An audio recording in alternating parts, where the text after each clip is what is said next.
Hey y'all, it's Angel from Angel Mills Brand Strategy here. We are more than halfway through the business and wellness series here on the She Is Angel Mills YouTube channel. And of course, me being me, I finally come to the conclusion that perhaps I should do a little intro video for these sessions moving forward. If this is your first time meeting me, I am Angel, again, of Angel Mills Brand Strategy, and I specialize in helping emerging entrepreneurs grow authentic relationships with their customers. Feel free to click the link below to learn more about me and my services. I started the business and wellness series because I was thinking a lot about how I can transition my business to being more than just a marketing agency. Entrepreneurship, it's a lifestyle, not just an employment choice. So it's so important that we are mentally, spiritually, and physically well. And so that's what the Business and Wellness series is all about. We have had dozens of subject matter experts come to this platform and talk to us about so many different things: business, mental wellness, physical wellness, and spiritual wellness. If you are enjoying this content, please let me know in the comments what you think, what sorts of topics you want to talk about moving forward. I would encourage you, if you have not already, to go ahead and check out the rest of my videos for the Business and Wellness series on my channel, She Is Angel Mills.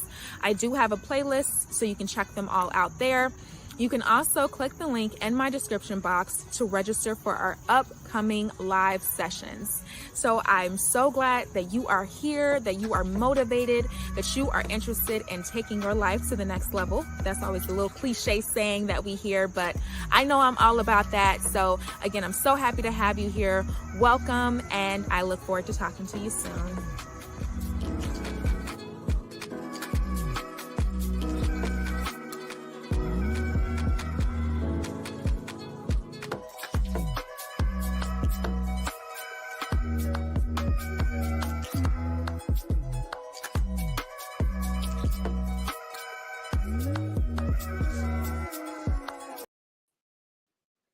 Hello, welcome you guys to the Business and Wellness series. I see we have a few people in the house.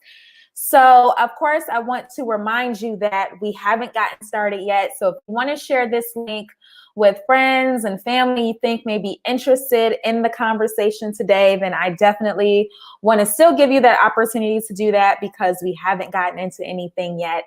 And I know that there are a lot of people who could benefit from the conversation that we're going to have. So welcome, everybody. If you got a chance to watch the introduction video, then you got a chance to meet me a little bit. I'm Angel Mills.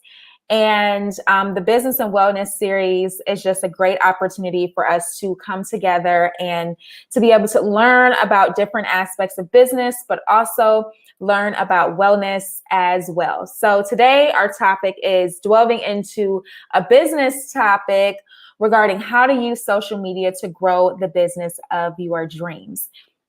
So I'm going to pull up the comments here. You may see me kind of looking down to the side of my screen.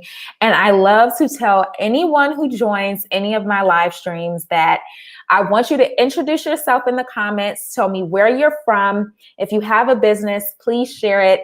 We always want to use these comments to not only ask questions, but also to network and get to know one another. So this is really a community.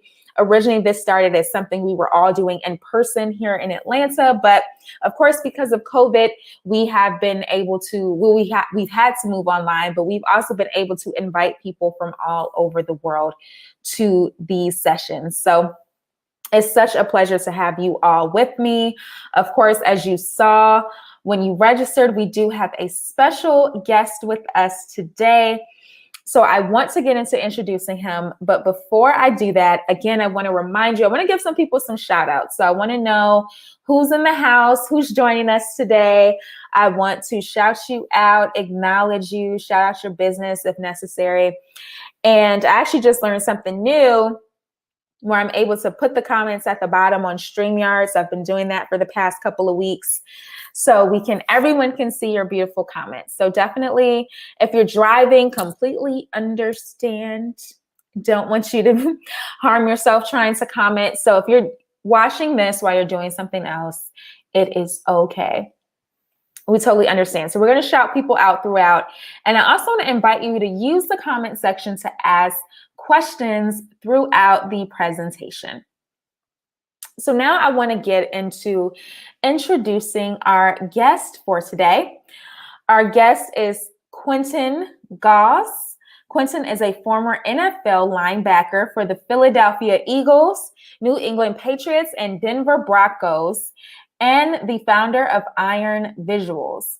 He's a proud graduate of Rutgers University in New Jersey. So if anyone is from New Jersey or the tri-state, definitely give us a shout out in the comments.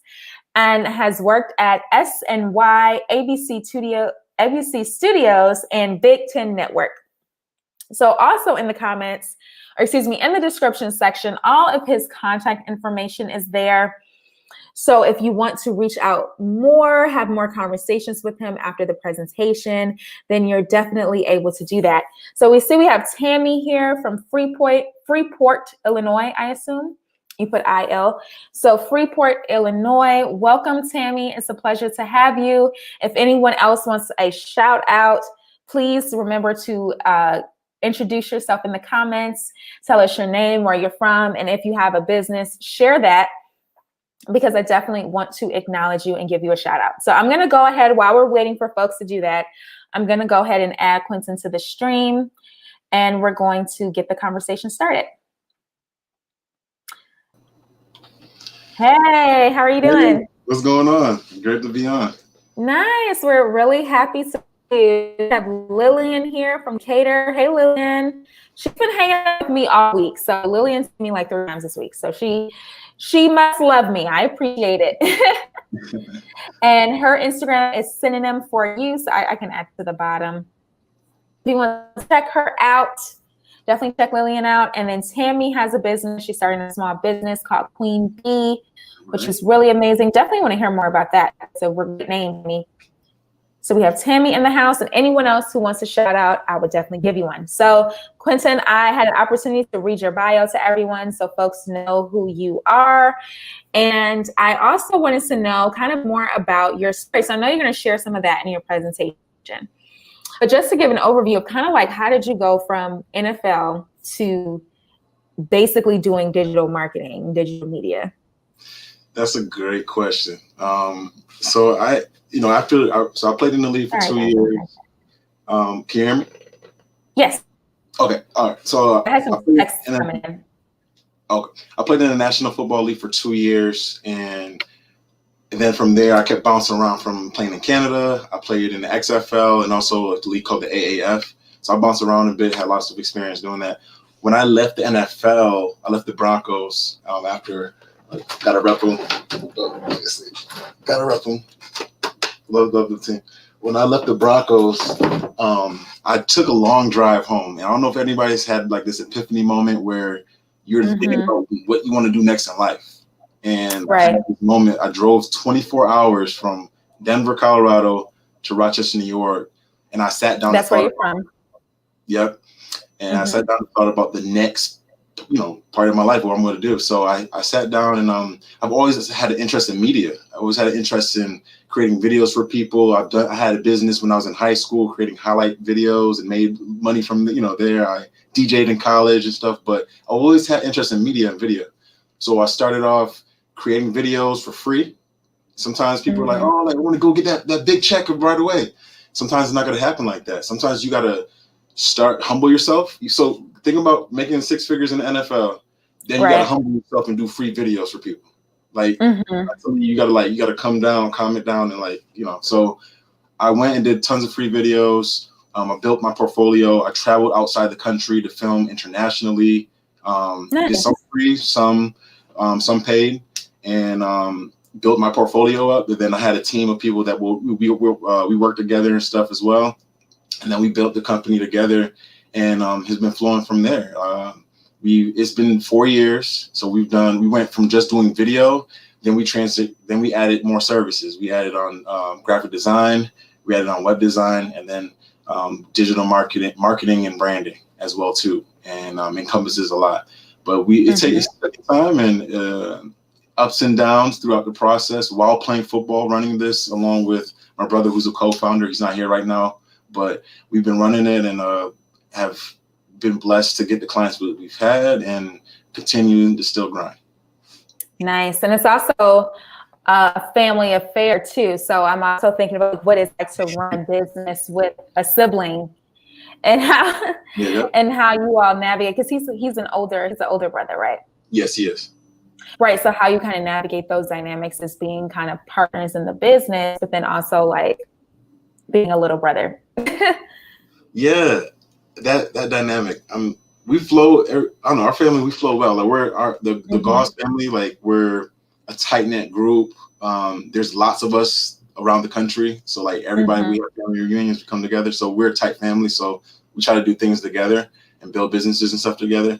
And yeah, it's been a smooth process. I've learned from him. He has a very big background in sales, so it's definitely helped me to learn a lot from his end. I'm on a creative side, so you know we both can mesh well with each other. But yeah, it's been an interesting process because especially though with family, when you do a business with a family member, it doesn't go well all the time. Like some people are shady, you never know how it works. So we worked it out. Absolutely. That's amazing. So again, I want to encourage everyone. We can come back at the end also and ask more of these great questions. I don't want to delay Quentin's class any longer. So of course, if you have questions, please let me know in the comment section. And then what I will do is, Quentin, if you want to just let me know when you want to take some questions. I don't know if you're able to see them. So are you able to see the questions?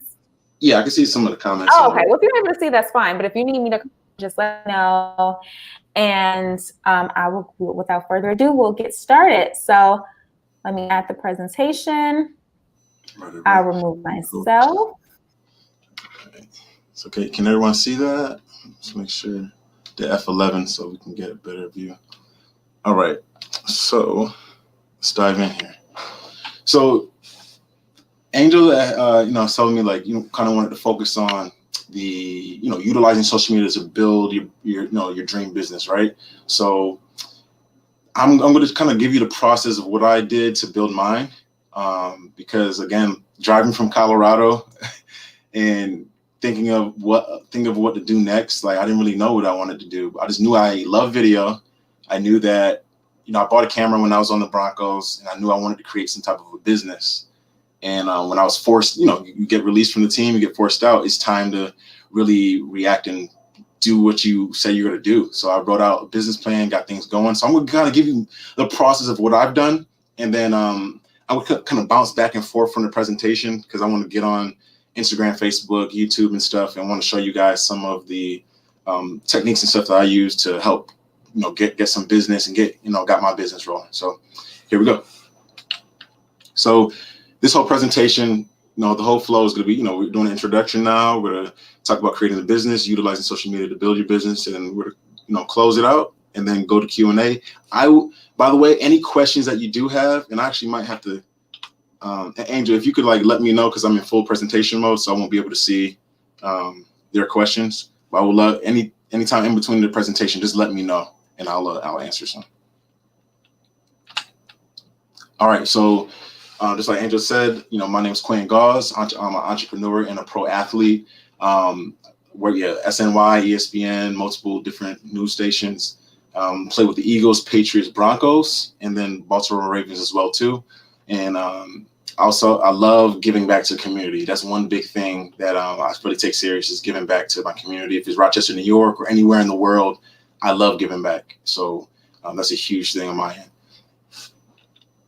So before I go deeper, so I own two companies. So I own Ironvisuals and I also own an online course that I recently created called Football Pathway Academy, which helps football athletes. I give them the blueprint of what I did to get to college, to win a $250,000 scholarship, and show them how to be able to utilize my techniques to get the scholarship and go on far on. So, all right, so I'm going to focus on Ironvisuals. So Ironvisuals, we're a visual marketing and branding company. This is my team here. We've met, we work a lot more virtually. I prefer virtual, but when we do meet up a lot, when we do international projects When we do, if it's any big projects in the States or outside the country, we do meet up a lot more. But this is my team. We've done a variety of projects. We've done different concerts. We've done Jaquez concerts. We've done, recently got Google as a client. We work with Lamar Advertising. We do it all full service, and it's work. We work real hard to get to that point. So again, our services: cinematic visuals, graphic design, digital marketing, web design, branding, SEO, and paid advertising.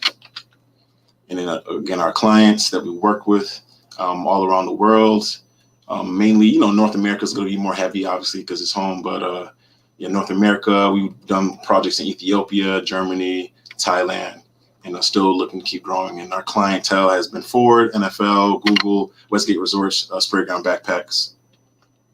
So let's dive in. That's enough about me. We'll dive in so I can help you guys. I want to provide as much value as possible, and want to, any questions that you do have, just let me know. All right. And actually, what I'll do is I want to be able to see your comments, because there we go. I want to be able to see your comments here. All right. So one big thing, I love this quote by Gary Vee, is when it comes down to it, nothing trumps execution. So that focus you got to have when you're building a business. You got to have a super locked in focus on what you're trying to accomplish. Especially like if you have specific clientele that you're trying to grow, you're trying to like close deals. You got to show that you're not there just to get their money and head out. You're there to like provide value to them. You're there to help them get to the next level, whatever industry you're in. And you're trying to prove that you're a brand that can be trusted. And what, executing on what you promise and what you say is super important.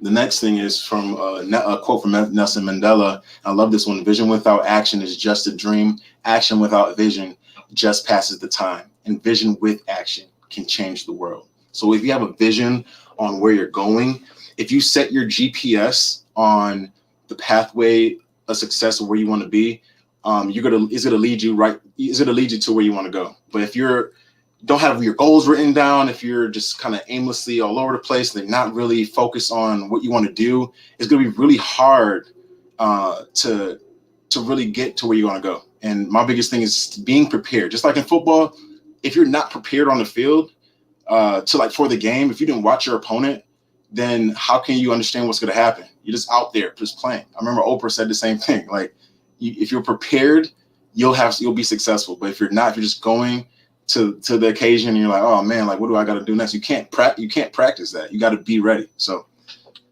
have that mentality. So the first thing we're going to do, I'm going to kind of do a quick sweep of this. I know a lot of people may already have their businesses and stuff, but I just want to do a quick sweep of how I began.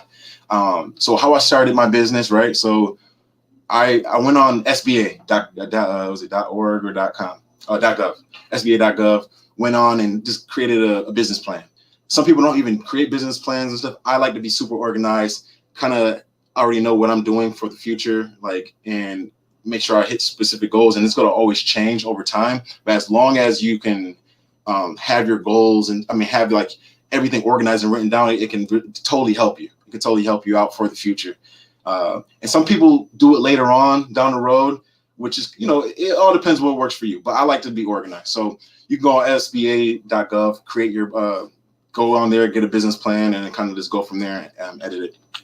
So when you create your business plan, you got your executive summary, which, you're just breaking down what your business is about, your campaign, your company description, what is your company. You got to make sure you do your market analysis, right? You got to make sure you understand what niche market you're going into and what the competition has been, how much money has been made in that industry. You got to sit down and do that whole breakdown. All right.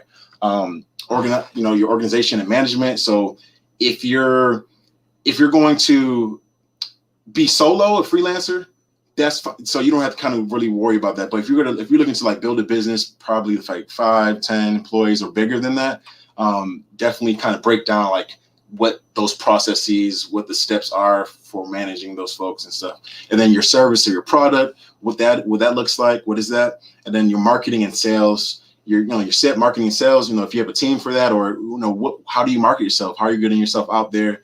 Do you have a sales team? What's your process? And then, your funding, and then financial projections. Those are always in executive summaries.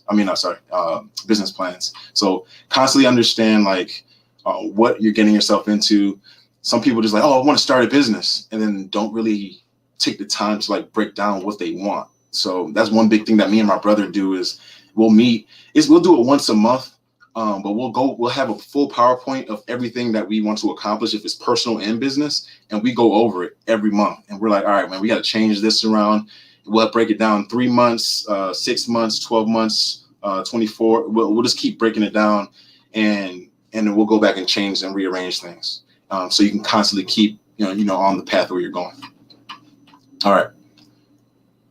All right, so let's go here. So everybody, if you have an LLC, awesome. You don't need to know this, but if you don't have an LLC, this is super important to know. You can go to LegalZoom. You can go to these different websites to create an LLC.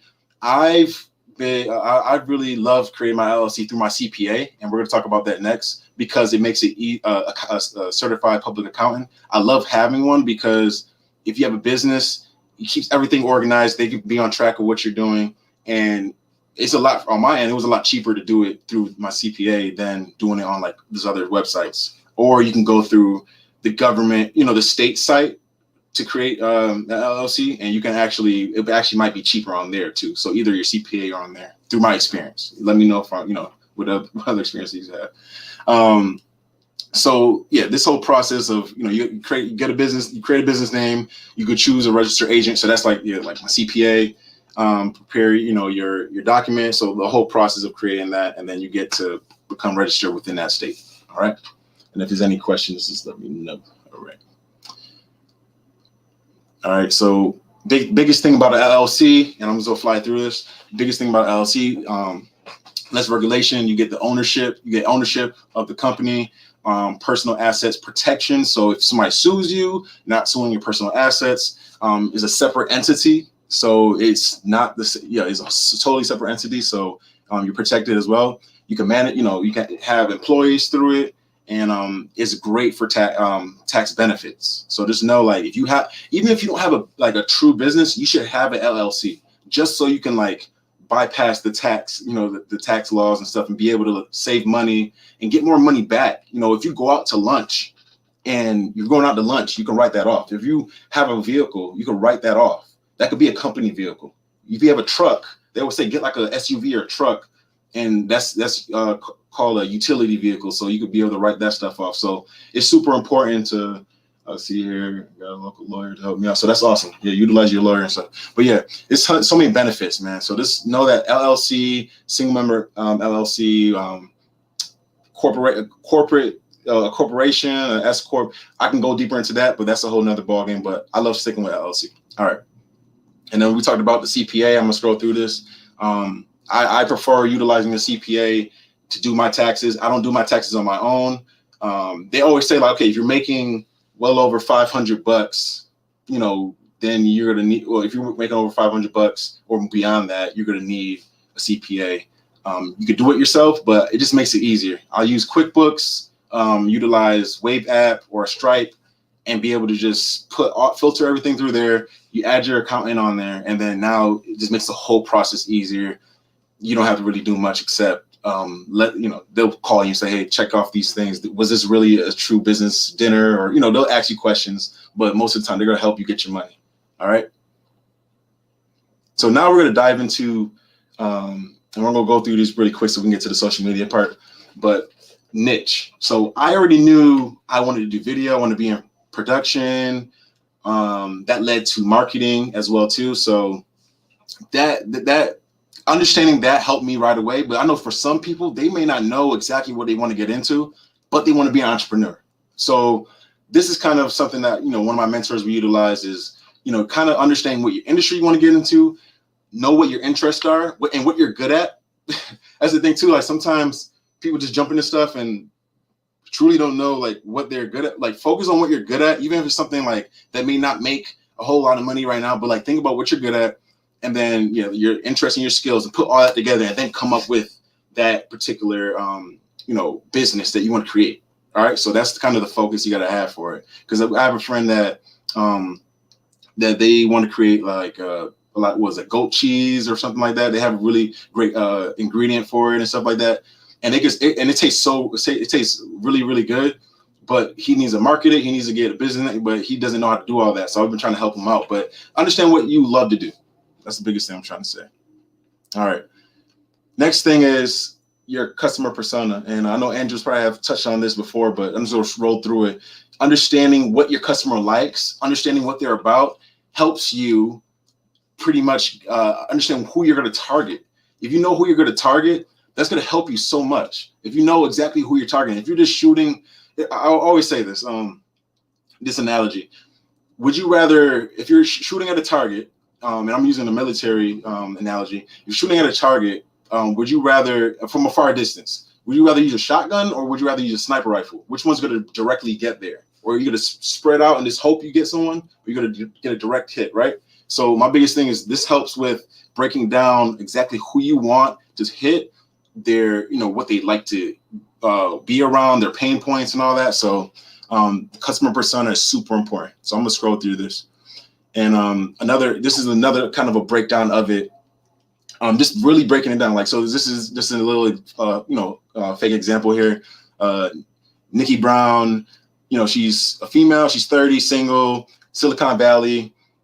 She makes $120K a year, has her MBA, and it talks about her goals, values, challenges, pain points, and all that, right? So this really helps break down, like, okay, I know, for me, I like hitting people out in Cali, in bigger cities and stuff, because, they have to have a specific amount that I'm targeting, to afford, right, for our prices and stuff. So, in the companies that they work for. So you have to understand what they like, what they want, and that's going to help you help you out within your business. Now, when it comes to like down to e-commerce, questions, please let me know about, anything that comes down like e-commerce or stuff like that, or you're selling like shirts or, hair products. Sometimes your customers are going to be all over the place. But if, it just is good, something good just to have, just so you know where you're trying to target, right? All right. So here's another one. Zach Johnson has made one up. And again, California, 120K a year, and his pain points, his objections and all that. All right. So we're going to dive into this. And again, this can be, I'm focused on more agency stuff, but this could be for any business, kind of think of it in a broad range. So the different stages. So if you're trying to start a business, again, I talked about being a freelancer. So freelancers mainly like 0 to 4K monthly. You're a team owner, and the biggest hurdle is time, right? And then when you go beyond that point, freelancer, you can either be a full-time freelancer, or some people are like doing their day job and a freelancer. Then you got the consultant aspect where it says quit your day job, right? 0 to 100K a year. And or a year or month, it all depends. And then you become self-employed from that point. And then from there, a consultancy, 2 to 3 people, 100K to 300K monthly, partner assistant from there, and then small agency, and it grows and grows from there, right? So to start thinking about, like, I'm just trying to show you this of what it looks like, and this can relate to different industries as well, of like how much you're making right now compared to like when are you ready to like scale and like bring people on, like it just kind of gives you that visual, I guess. And if there's any questions, let me know as well. The next thing I want to talk about is I love, again, a lot of people I work with are either, I have a couple employees, but a lot of people are contracted out, or VAs. I keep it simple. I don't like a lot of overhead.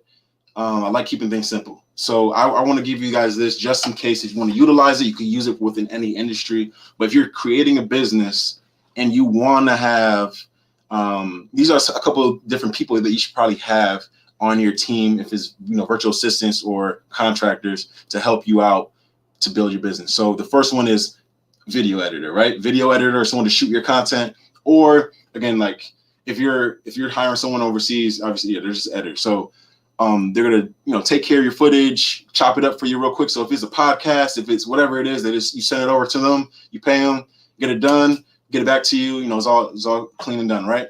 Then you need an operations specialist to help you out with your business. It all depends what you're doing. This could be very broad, but operations specialist that can onboard new clients, so handle your project, so like that project manager role basically. Then you got your content specialist as well too. That's going to really break down the copy, the captions and stuff for your posts or whatever it is for what you need. Then a designer, like a graphic designer, someone that can really anything that you need. Hey, I need this by tomorrow. Like, hey, they can get it done for you immediately. Someone that's working with you, that whatever you need, just any ideas that pop up, they can create it for you. You need that. And then community management. Now this gets a little bit deeper, but yeah, this is mainly with the social media stuff. So Facebook, LinkedIn, Twitter, someone to manage your social media for you, so you don't have to worry about it for your business. And then engineer, that's more like IT type stuff. So that's on that end. And then we're gonna dive into this next part here. So, and this goes with the VA stuff as well too. So so if you're looking for people to help kind of streamline your business, and this is what I've learned from my mentors, is get to a point where you're running your business, but now you can kind of take your hands off the reins a bit. Get someone that can really do a solid job, that knows the business in and out, just like you do with what you created, has the same passion for it. And you can kind of step back and focus on more revenue generating activities, so you can keep building your business instead of keep working in it all the time. And that's one big thing I've learned. So you got to have the right people, the right platform, and the right processes, right? The process is super important. That and process within an internal process and in your external process, working with clients when you onboard them and stuff. You want them to feel comfortable. Again, this can be, it's so many different industries. I'm talking more agency, right? Agency life. But again, the process, the people, the platform, the 3 Ps, right? All right. So we're going to dive into social media. Right now, are there any? Okay, so let me answer this question here. So how do you address hiring VAs? So let's back up there. So I would say when you want to hire a VA, Upwork.com is a solid platform to do that. Utilize Upwork.com. Utilize, there's another one in the Philippines. I can't remember the name of it. I haven't used it in a while. But I would say Upwork.com is the solid platform to utilize as of now. They really do a great job of breaking down the people that do specific jobs, if it's graphic design, if it's video editing, if it's running ads and stuff like that. And it breaks down exactly like their experience and all that. So that's a great platform to utilize, I would suggest. I don't know if there's any other questions on the VA or the business, creating a business stuff. All right, we'll continue. Now we're going to dive into the social media aspect. All right. So social media growth. So this is very simple, right? Looking at this, but I'm showing you what I've done to help build it. So on we're going to start with Facebook. So with Facebook, the biggest thing with me has been, you got to have, just like you have on Instagram, right? On Instagram, your profile super clean. Everybody has a nice bio, right? Everything's clean. Some people forget about Facebook and do the same thing to Facebook. Why not? Why just leave Facebook as this super personal? Sometimes it's good to have your cover photo clean, have a nice, the banner and all that, have everything, letting people know what you do and how you help people. And that's one big thing that, mentors, learning to have mentors and help people cut your learning curve, teaching you stuff like this. It's the small little nuggets, but they totally help. We have another question. What was the company again? Upwork.com. Upwork.com is that company. So when it comes down to the profile stuff, so making sure your profile matches all across all platforms. So every platform needs to be similar. Because if I'm bouncing to your Instagram and your Facebook or your Twitter and they're all different, I don't feel comfortable. And this is personal and business. I like if I'm a customer and I need to do a fact check. I need to look through and say, hey, is this person real? Are they, do they have reviews? You need to be, and I'm going to talk about omnipresence, being omnipresent everywhere as well. But that you got to be all over the place. So, and it needs to be consistent. And that's going to help that's going to help you gain that more of that respect from people that don't know who you are. Yes, a solid one. Also read the 4-hour work week. Yeah, that's a solid book right there. And then the next one is, a lot of people see a lot of Facebook groups and stuff like that. But hey, whatever niche you're in, join that Facebook group. Get in that group. And then if there's any other, like, so I'll say hair. Let's talk about hair products. So like anyone that's in the hair industry or nail industry, right? Join Facebook groups about that. Dive into that. Like you may find some customers in there that might be just looking for some new designs. I don't know, like looking for new hairstyles, just wanting to network with people. That's a huge way to network. It's online now, like through Facebook groups. And a lot of people forget about that. Or you may see the ads, the commercials that come up on TV, but those are serious. Those are super serious, and they're super important to be a part of. So I'm a part of a lot of Facebook groups for specific, other businesses I'm invested in and stuff too. But that's how I get a chance to, if I'm just starting a business and I want to get some people to know about me or whatever, I'm joining these Facebook groups. But one thing is, you can't just join a Facebook group and say, hey, here's my business, here's my XYZ business. I don't know, Kalia's hair products. Look at my products. Go to my site. You can't do that when you join a Facebook group. Add to the community. Add value first. Don't just go in and say take. I need you guys to see me. No, add value. Help people. Then they see like, who is this? Who's this person that just hopped in? They just helped me with that specific task or whatever that question I had. That's gonna help you network. It's gonna help you get customers. Super important. All right. Super important. Just like Angel said, yep, Facebook groups are super important. I mean, super amazing, right? So definitely start diving into that. Trust me. And then another thing is like, okay, with customers, you want to build your customer base, or you want to do more outreach or find customers and stuff.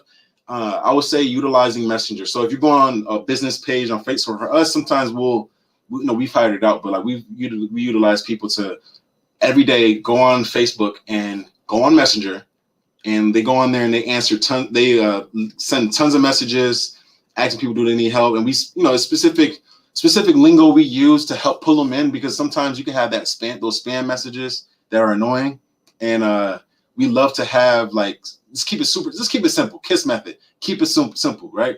Don't sound super markety. Like don't sound like, obviously that's a person that I'm not going to talk to. You could tell by the message. We kind of keep it super simple, and we just want to add value. Again, we want to add value to people. We don't want to we want to add value first. So outreach on Facebook to different businesses or different people or within the groups. Again, when you're in the groups, you can get the person's profile and then DM them. You could do that too.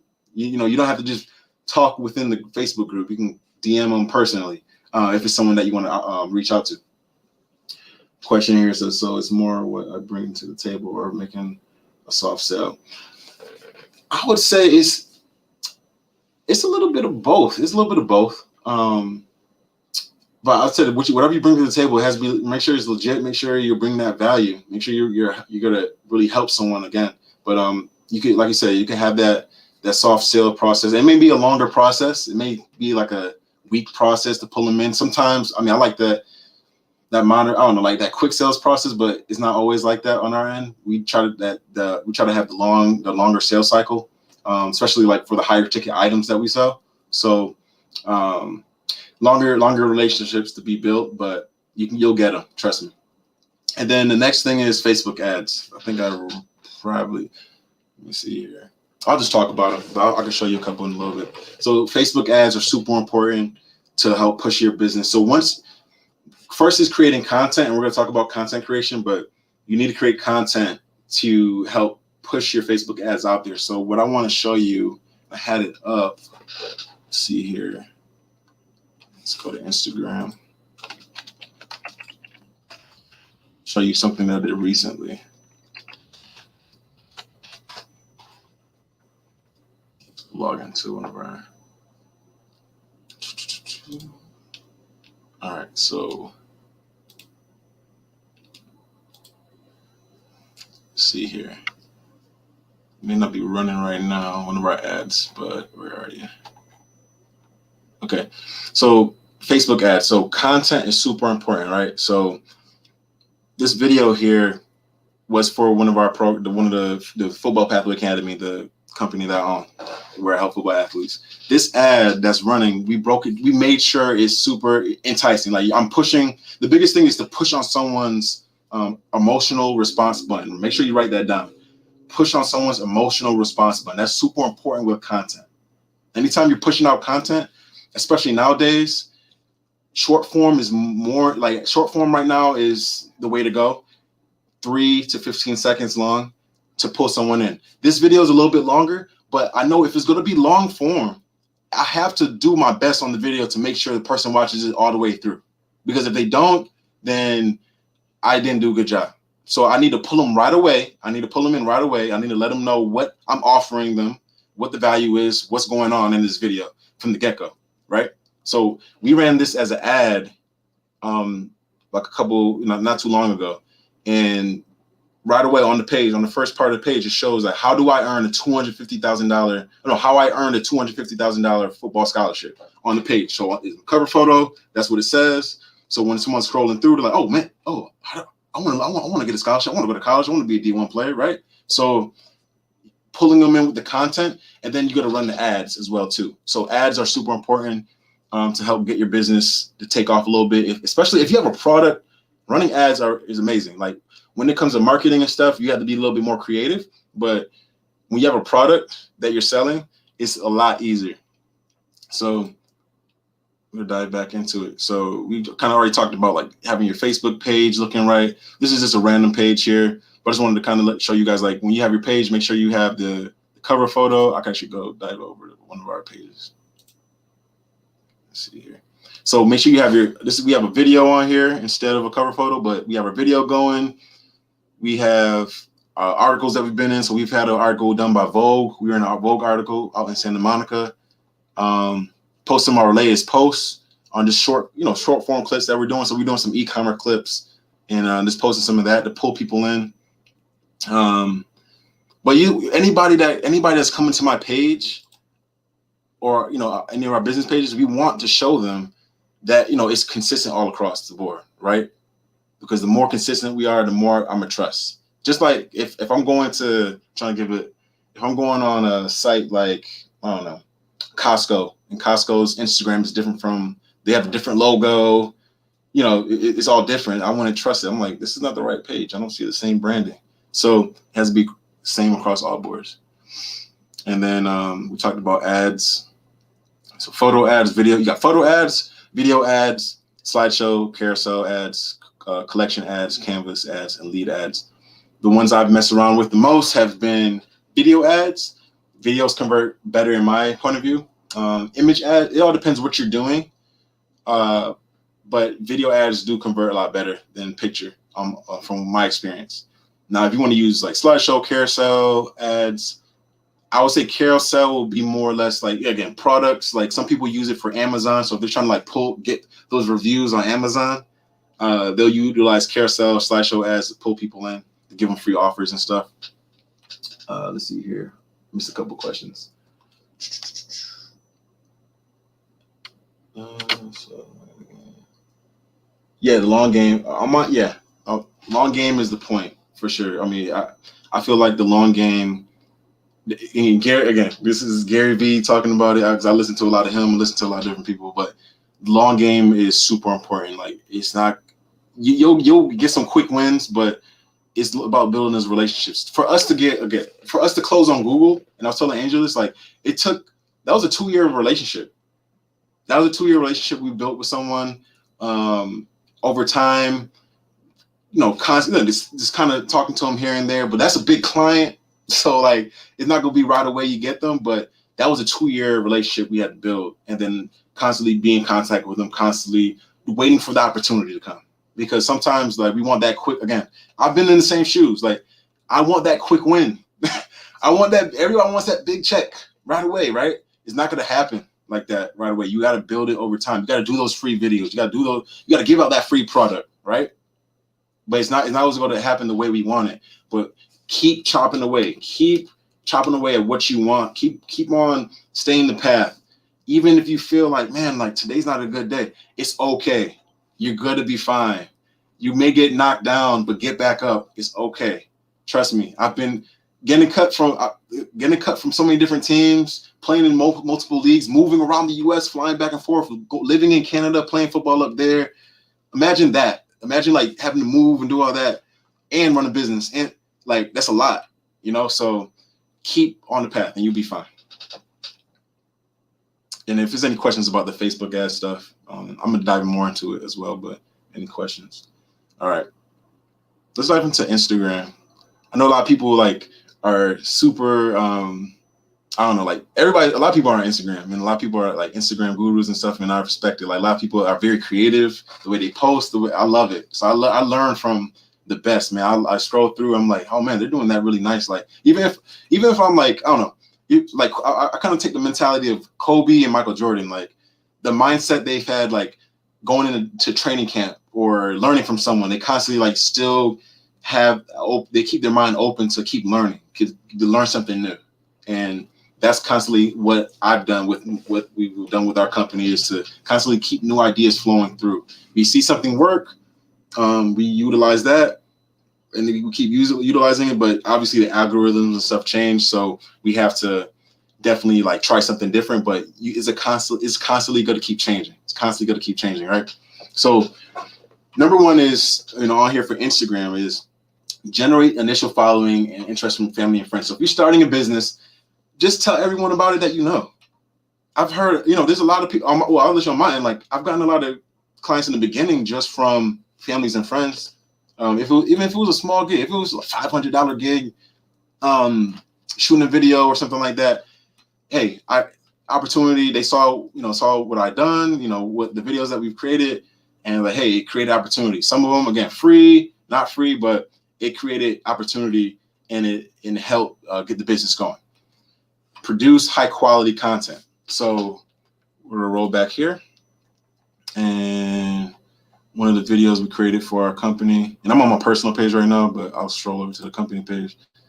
We created this video here for a backpack company, and I just want to show like this is us, like we're doing things high quality, but we want to show you like try to be as high quality as possible. High quality could be you got an iPhone 11, iPhone 12, taking pictures, right? And your pictures are high resolution pictures. Don't have blurry pictures on Instagram. Remember the algorithms, all these platforms got all these algorithms, right? And they're making it so complicated because it's like a game to them now, because they're making money. People are making money by running ads, by doing all this stuff. So they gotta make it complicated. But remember, like high quality content converts well. The algorithms it loves high resolution photos, high resolution videos. It gravitates towards that. Constantly being consistent in your posting, constantly every single day.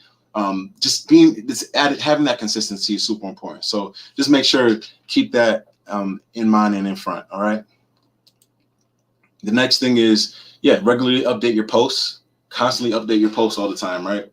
So I've gotten to a point where I'll post and stuff, but sometimes I get tired of posting a lot. Like I just love to. There's a lot of people that run successful businesses, millionaires that only got like 32 followers, and their page may only have like 100 followers on the business page or something, right?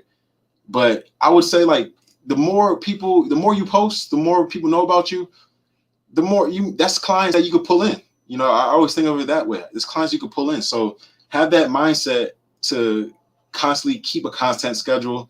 And I know Angel could probably talk about this a lot. Like have a content schedule. Like Angel does a great job. She does a great job of email marketing.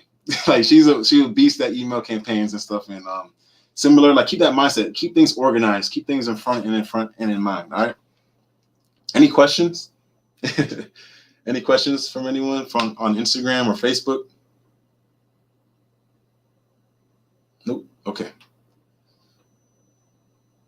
All right. We'll go to number 4. All right. So everybody knows about this. What I've noticed recently is not recently, but Instagram stories, you get a lot more views, right? Because the feed is always full with tons of posts all the time. And Instagram stories, you can just go through 15-second videos like, let's look at it real quick, swipe to the next one, swipe to the next one. So you're gonna get a lot more views on there. So if you can have a lot more content and utilize Instagram stories as your like Facebook feed or your utilize that as like where you can post your content, where you can get all that stuff out. A lot of people are gonna view a lot more. I remember I had like, mine is up and down all the time, but like I posted something real simple, just about what's going on in my day and something motivational, and a lot of people gravitated towards it. Someone that didn't know who was following me. It's like, man, like they sent me a message like, hey man, like that was really motivational. I needed that for today. Thank you so much, man. I'm like, and I saw it on your story, so thank you. I'm like, oh, okay. And someone that from like Dallas that didn't see my feed, but they could see the stories. So I would say definitely utilize that to your ability. Like any event you're doing, if it's doing someone's, I don't know why I keep having hair, like, because I've gotten my hair done a couple of times, but and one of my friends, they're selling like different hair products, so that's why I probably keep utilizing that. But I don't know, keep utilizing stories, keep utilizing reels. Reels is brand new too. That's just like TikTok, right? Instagram copying TikTok. Utilize every part of the platform. Be omnipresent. Be everywhere, like to where it gets annoying in a good way, where people are like, man, they're always in my face, like, and they're going to keep want to learn about you, and they're going to follow you and may even buy one of your products because maybe you're selling something that is beneficial to them. Great question. What type of hashtags do you recommend to pull in new people to your feed and pages? So I actually wrote something down. I'm trying to see, do I have it here? Might be around here. So many sticky notes. There's a site called, I believe, I forgot the name of the site. I can get it to Angel so she can email it to y'all. But there's a site that I utilize to get pretty much the top hashtags for a specific industry or whatever it is, and it helps let you know which one to use. I would say like there's tons of sites like that, and you got to pay a subscription fee for it sometimes. But I think it's called Flix hashtags or something. I gotta go get the name. But utilizing like hashtags that are going to put you on front on the page, or within that hashtag that's going to put you on front on there so you can get seen a lot more is super important. So the ones, and I know this is kind of like how I look at it from my eye. If I'm utilizing hashtags and this has 80 million tags already on it, most likely that's a very popular tag, and yeah, you can put it on there, but you want to get seen right away and you want it to sit there for a bit, right? So I try to stick around, even it could be like 3,000, 4,000, 100,000, in that range. The 100,000, pretty much to the 100,000 range, and I utilize that, and that helps me out a lot to get seen with my personal page and my company. How do you go about linking business Instagram on your Facebook page? Because I'm having trouble. Okay, so that's pretty well. So on Facebook, I'm trying to on Facebook, when you go into the settings column, it shows you pretty much like to link it. Like it show you like to link whichever page you want. And then on Instagram, you got to go and do the same thing on the settings page. And then like it says link to Facebook, and then it should all link together. I can help again. I can send any questions on that. I can send videos and stuff on that. The next thing I want to kind of dive into though is providing value. I talked about it before. That's super important to get into specific industries and specific opportunities. Provide value. So just like I said it before, just in life, like, or in business, like if you want to get that big client, sometimes you might have to do something free for them. I had to do, it may be for a bit, I don't know, like one of our clients in LA, did something free for them. Like just, hey, here you go. And that created an opportunity for us to do a video, run some ads for someone. Like just sometimes you got to provide that value. So like same thing, flipping it for Instagram, give some free content for someone. If it's an ebook, if it's if you're showing them like free content on like free, like just ideas, like consult them for free, I don't know, whatever it is, provide value. That's going to help build an audience, right? Be authentic, be yourself. Don't be fake. I'll say that's one thing. Like a lot of people, I see it on YouTube a lot. This is one guy named Peter McKinnon who's a videographer, and like he always does this thing where it's like, "What's up, everybody?" Like he does this weird voice, "What's up?" And it's been very popular, super popular, right? And a lot of people have been copying that on their videos and like on YouTube. And have they got a lot of followers because of it? Probably not. But like people are be yourself is all I'm trying to say. Be yourself. If you're funny, be yourself. You're funny. Don't try to be super serious if you're not serious. Stick in your lane is all I'm trying to say. Don't be someone you're not, because it doesn't work. It doesn't. Trust me. I've like tried to jump in certain industries, and I'm like, if you don't have enough knowledge about it, or whatever, just be yourself, and it's gonna work out. Trust me. And again, like we talked about the hashtags, great question. And then utilizing video, super important. So any questions on Instagram before I go on to, we're still on Instagram. Any more questions on Instagram before I keep going? I'll keep it pushing. All right. So the next one is cross promote. So make sure you're cross promoting on Instagram and Facebook. I constantly do this all the time because do I get lazy sometimes when I don't want, like if I'm posting on Instagram and I'm like, I gotta go to Facebook and then type it all in or copy and paste. Man, you can just hit the button. It will go to your Facebook page and it's super simple. So cross promote on your pages, as many pages as possible.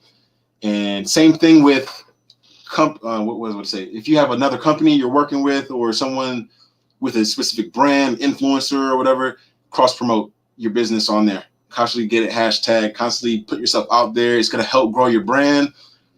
Us creating videos for bigger celebrities or whatever companies, they're like, at Ironvisuals did this for us. They're like, Ironvisuals? Who? Oh, what? Let me get my video done by them. Let me get my ads run by them. I need that. Constantly put yourself out there.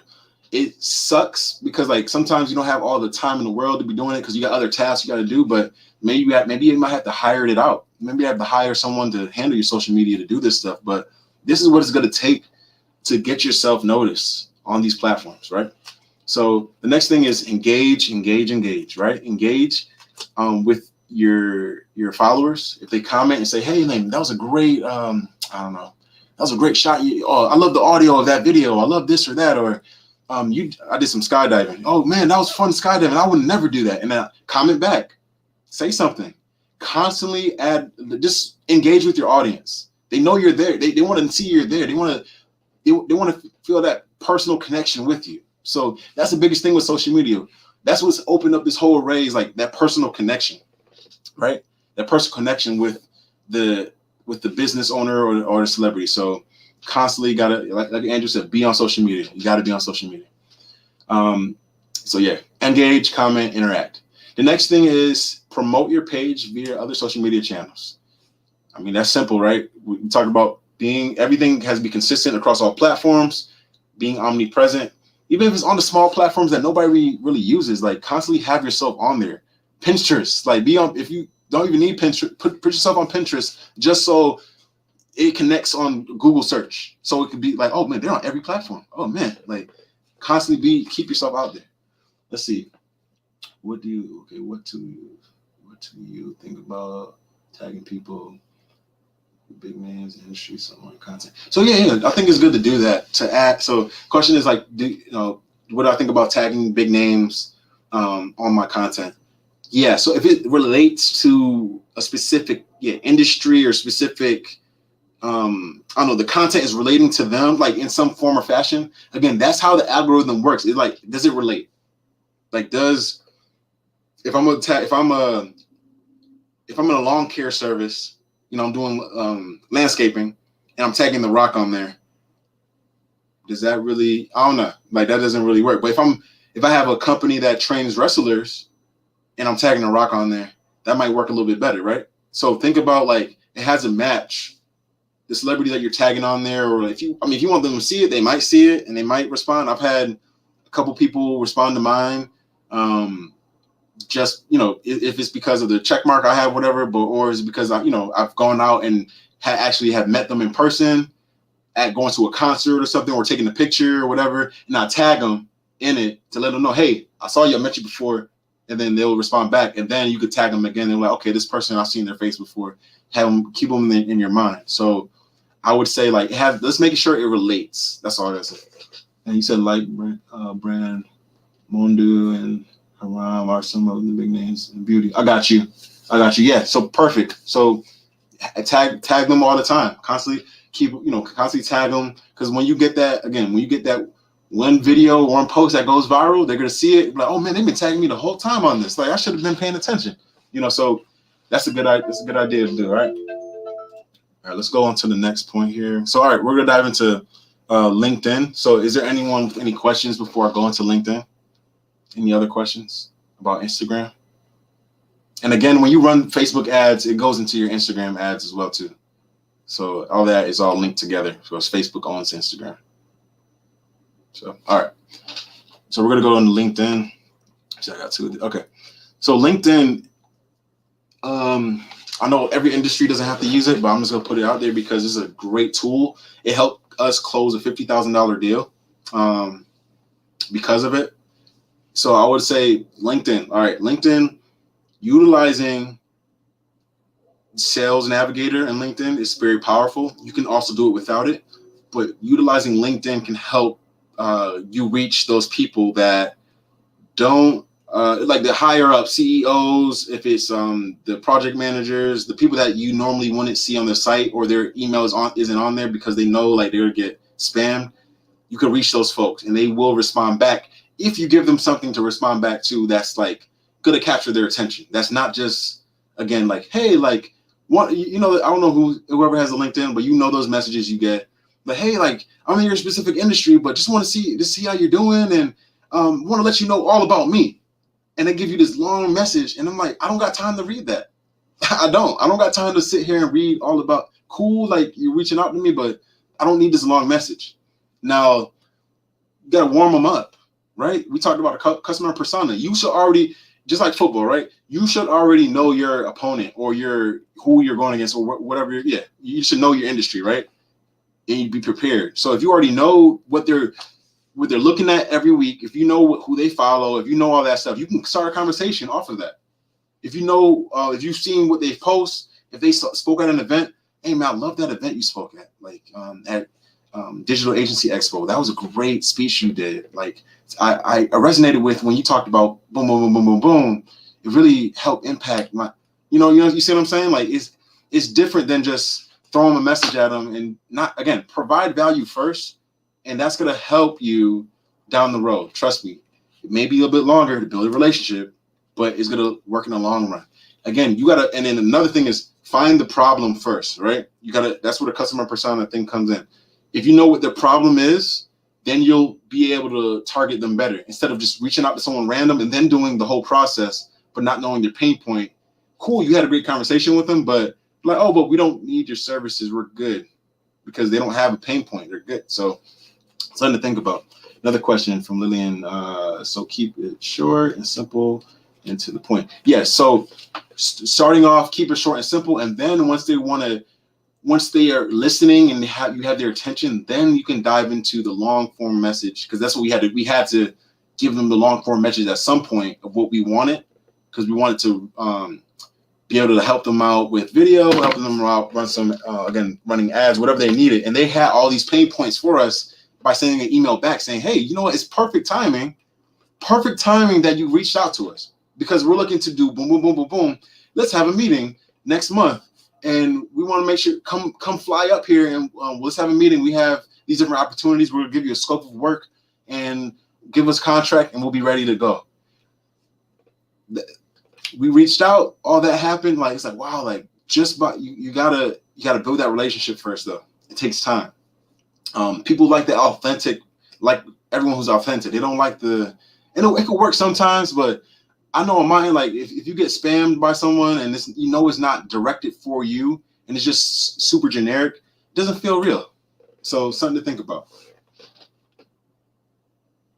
And another thing just about LinkedIn is LinkedIn, it has been one of the most important channels recently because now it's at a point now where they're doing, I think they have it where if you're like a big LinkedIn influencer, they got LinkedIn Live, just like we do Instagram Live or Facebook Live, they have that now. And then also they have like tons of people are creating videos on there, utilizing it as a Facebook or as a Instagram and in the business community. And it's a great platform right now. It definitely is. And I met the CEO before, the CEO who was the recent CEO before he left. Met him and he told about what they're doing, what the changes they're making, and like be ready for what's about to come. And I'm like, oh, okay, all right. Wrote down the notes. Constantly just like putting yourself out there in that business community because somebody may need your services. So let's see here. So yeah, so LinkedIn is just super important, right? All right, before I leave LinkedIn, And we're gonna go more into the content stuff, but I just want to always let everyone know this. Like, your content is super important to help pull people in. If you could be seen as an authority, and you know your stuff, if you can be seen like as someone that is respected in your community and you're credible, and you're posting content and providing value to some people, or showing your results from a specific event or whatever it is, that's going to help boost you as well too. That's going to help bring in inbound leads instead of you having to do outbound. You may not even have to do any more LinkedIn outreach or Facebook. I mean, it's always good to do that, but you may have more inbound leads because you took the time to create the content, put yourself out there, providing free value for people. And that's what people love. And they're like, man, you're providing that free value. Man, I don't know how to run ads though. I don't know how to run ads the right way. I don't know how to like change them up and understand when to stop them, when to keep them going, when it's actually dead, like do A/B testing. I'm just saying, like, different things like that. But you give them the information how to do it, but they don't know how to. They still don't know. So they're going to come to you because you're an authority. So think about it for any industry. Same thing, right? So let's go to Snapchat.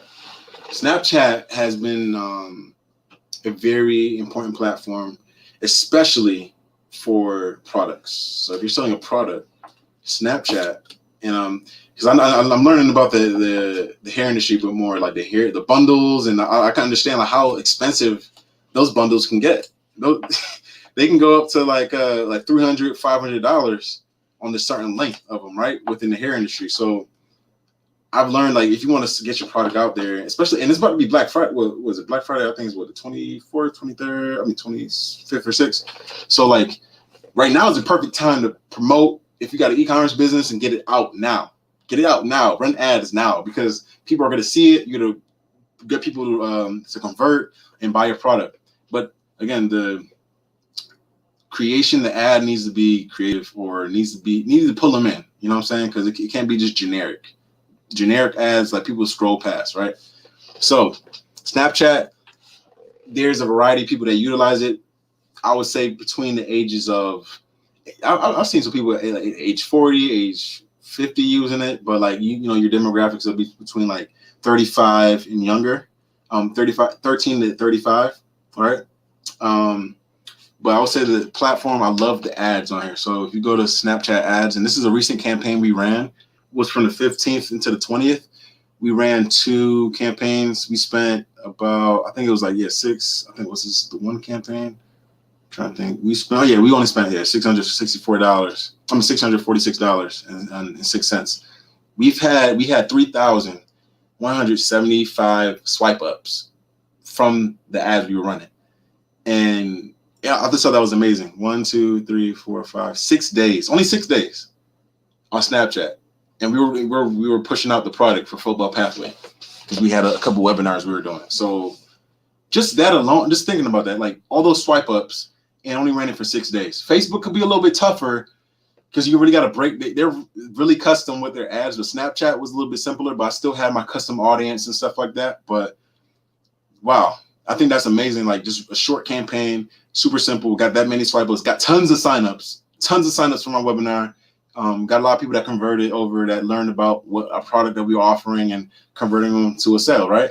So I just think that's amazing, like right there, Snapchat. So like, if you got a product here, it look like someone's here that is in the beauty industry. So again, if you're selling product online, Snapchat could be your gateway to get a couple inbound leads or get some products sold.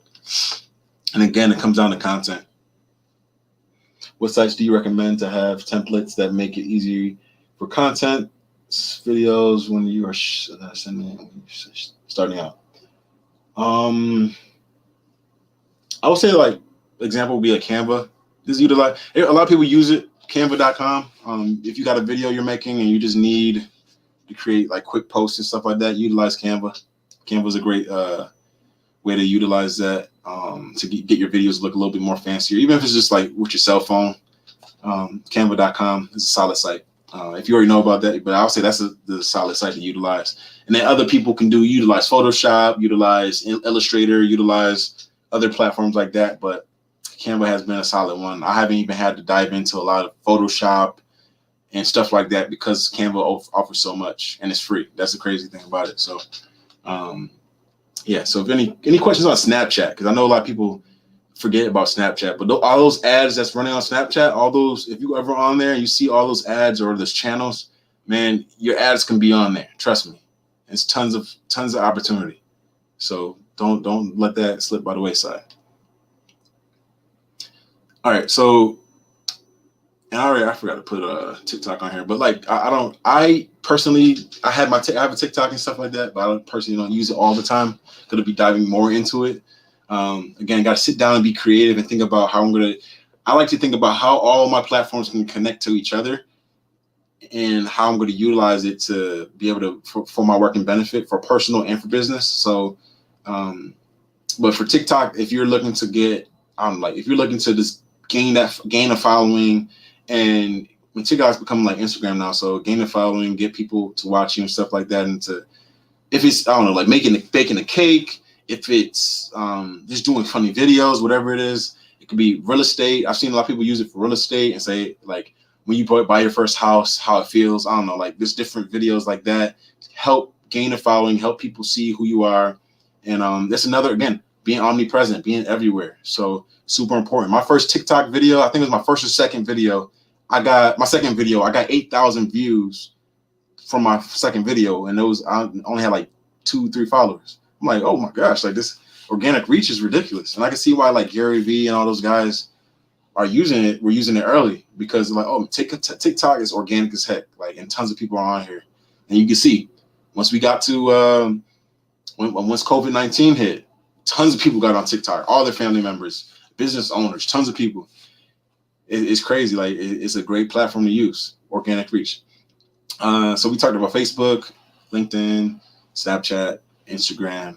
I didn't really talk about Twitter too much. Twitter, I don't utilize as much. I think Twitter has been a great platform for sports on my end. Like, understand, like if you're tweeting stuff for sports, or it's good for businesses as well. It all depends what you're using it for. But we have the platform there. We do post on it, but we don't use it as much as we do the other ones. Now, YouTube, we put a lot of our videos on YouTube, on our YouTube page.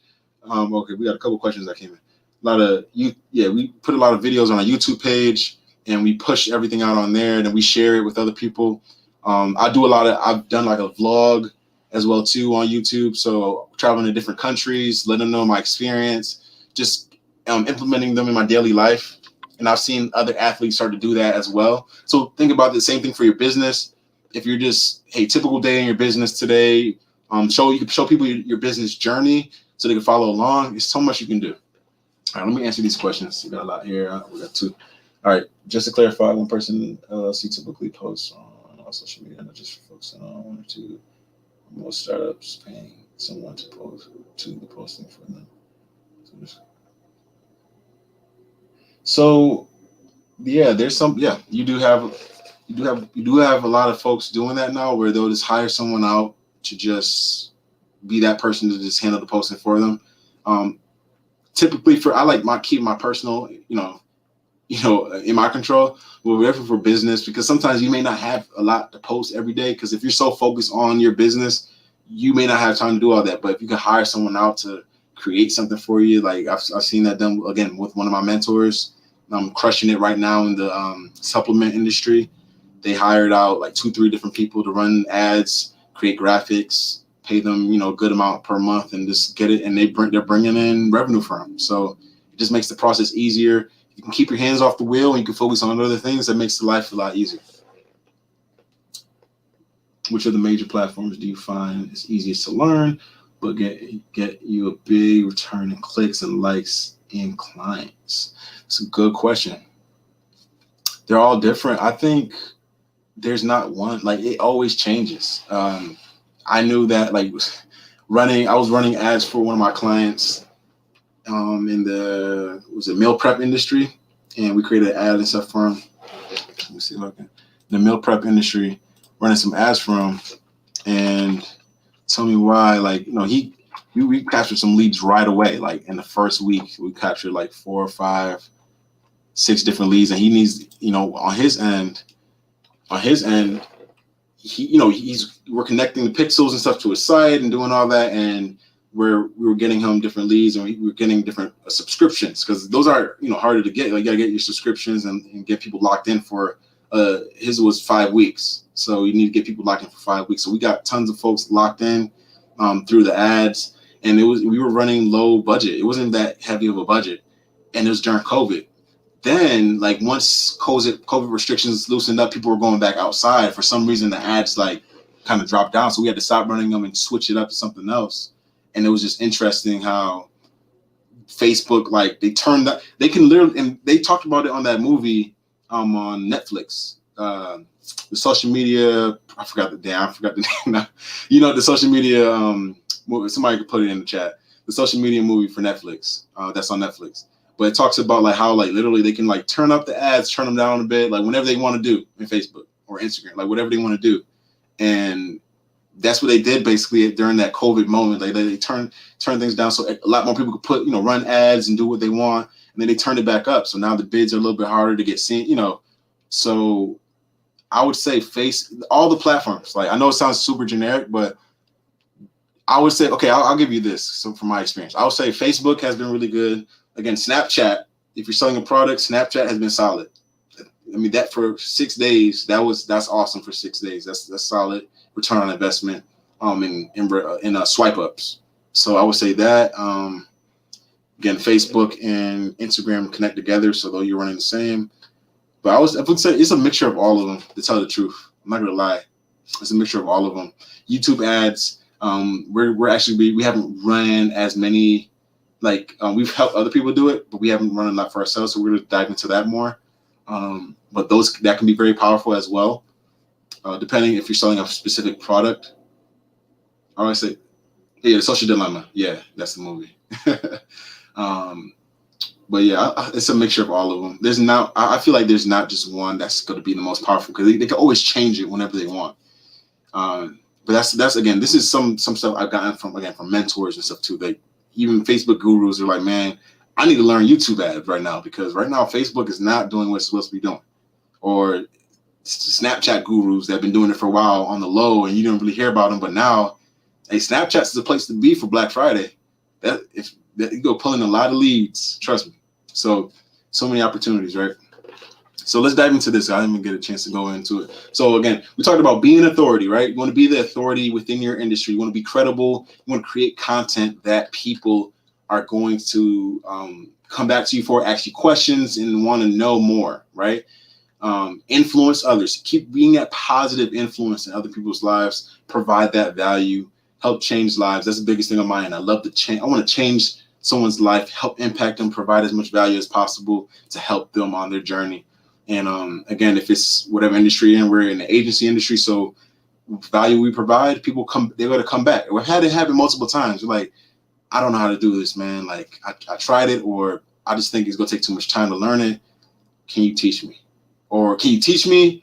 Or can I hire you? So I've had both questions. So the next thing is we talked about being omnipresent. You got to be omnipresent in all platforms, everywhere. I don't care. Just be on every platform. If it's on Dribble, that's a site for graphic designers. Like, just be on every platform, because the more you are on, Google searches are going to find you. More Google searches are just going to find you. Like, oh, this person's on every business page, is on every platform. All right, we're going to keep ranking them a little bit higher. This is getting yourself out there. Be everywhere, right? Constantly captivate your audience. Constantly be fun. Be yourself. I've seen people on YouTube. Me and my brother, we watched a lot of YouTube videos on different people that, like, bike riders, because we ride our bikes a lot. Bike riders that climb crazy mountains, and when it's snowstorms and stuff, they still riding their bike, using gravel bikes and stuff like that, doing their thing. And that's and they're just being themselves. Like, and then you got some people talking about the election and stuff, but they've been doing stuff like that for, politics, talking about politics for a long time. So it's like perfect opportunity for them to talk. And there's you got people that are funny, and then you got people that are just super dry but funny at the same time, because that's their personality. So captivate people with who you are. And then again, engagement. Engagement is super important. Just constantly interact with your audience. Don't be the person that's like, oh, I got 1,000 likes, and 1,000 comments, but I'm not going to respond back to each one. Man, make sure you hit the heart on all of those. Make sure you comment and be personable with every person, because that's going to be a lot. That's going to be really impacting. I've had a lot of kids, a lot of different people reach out to me and say, hey man, can you send this video for my grandpa? It's his birthday. He's 86. Do you mind if you do that? Most people like, oh, I want to get paid. I need to get paid for doing that. Like, even, maybe I should get paid for some of that stuff, but you know what? I don't care. Like, I'm providing value at the end of the day. I just impacted somebody's life at the end of the day. So I'm just using for anything, you guys, like just anything. Like sometimes just provide that value. No, you know what your worth is, but provide that value first. And it's going to pay in return down the road. Trust me. So Lillian says, so I really need to know myself, my industry, the players, etc., and have a long-term plan, strategy. Good. So take that time to just dive in, know what you're getting into. Because some people just jump in and then like no research, nothing. And maybe you may be blessed and maybe getting opportunities, clients and stuff like that. But it's good to just know your industry. Just know, like, be the authority, be credible, know who you are, like in your industry, and that's going to help out in the long run. I'd rather be prepared than not be prepared. Trust me, rather be prepared than not be prepared. And we talked about content. All right, so on this end, so content, we talked about video being 15-second short form video, snackable content, we call it, is the most important content right now. People have we utilize this for our when we do our pitch and stuff, but man, it constantly people are getting distracted all the time. Millennials, Generation Z are getting distracted by, if it's social media, if it's tons. I got this big screen here, right? And there's tons of things, tabs open. So I'm getting, while doing my presentation, I'm kind of getting distracted a bit by like going back and forth. But like that's our generation. So our attention span sucks in this generation. So that's why it says 3 to 15 seconds are super important. So if you can captivate people with those stories, those reels and stuff like that on the different platforms, that's going to be super important. And if you're going longer content, if you're going, again, Instagram, TV, YouTube, 1 minute and above, you're going to want to get content that is captivating in the beginning. You're not, especially YouTube, how people have those super long intros. And I was one of those people, super long intros. And then you get to your video. Sometimes you got to, with the longer videos, show the content that you want them to see in the beginning for like the quick 5 to 10 seconds, and then do a shorter intro, and then go to the beginning of the video that you're supposed to, like, where you start at. That's going to help keep people's attention. And if they stayed long and see the whole thing, cool. If not, they won't. But as long as if you can keep them for like 2 to 3 minutes, that's solid, So that's super important. None of that. So content. Vlogging is important. You can vlog your business. You can just share your experience, share your journey, man. Be vulnerable. Like, it's okay. It's okay to share your story. It's okay. Like, you have a couple friends that like been through some crazy experiences growing up, right? But they inspire people through their speech. They inspire people through their story, and maybe to share the story with other people around the world. And you got to be very vulnerable to do that. But share your business journey. Share, like, man, we were working in our little office. I mean, I love the Jeff Bezos story where he had the Amazon poster on his was it like a small office or room or garage or whatever it was, and it said Amazon on there. He just believed that Amazon's going to happen. Now they pretty much own everything. They got grocery stores now, So keep that consistency going. Constantly create content, pull people in, and let them. You're creating your own celebrity. You're creating your own for your business, for yourself, whatever. Like, people want to know. People want to dive in and see who you are. That's what it's all about. So next thing is, I love to talk is podcasts. So if you could do, and it doesn't have to be all the time. If you can create a podcast and be able to host it on, and I'm gonna give you guys a little nugget. And I think a lot of people know about it at this point, but when they first talked about it, Gary Vee talked about it. I was like the first one to dive into it was Anchor. And then I moved off the platform from a while ago, but Anchor.com, I think it's called Anchor.com or Anchor.fm. I think you guys can check it out. But utilizing that, you could be able to create a podcast using your cell phone, and on Anchor, it posts it on every platform: Spotify, Apple Podcasts, was it Google Podcasts, on all the other ones, Stitcher, all those. And it helps you get your message out there, for whatever you're talking about. So utilize podcasts. The more, again, it all comes down to omnipresence. If you could be everywhere, that's going to be powerful. If you could be everywhere at one, constantly, it's going to help your brand build even more on these platforms. Use it as a tool. If you're on your social media, just wasting time, constantly burning your cell phone battery, looking at videos and stuff like that, that's not going to help your business. That's where you're wasting your time, man. Like, you could be doing other things.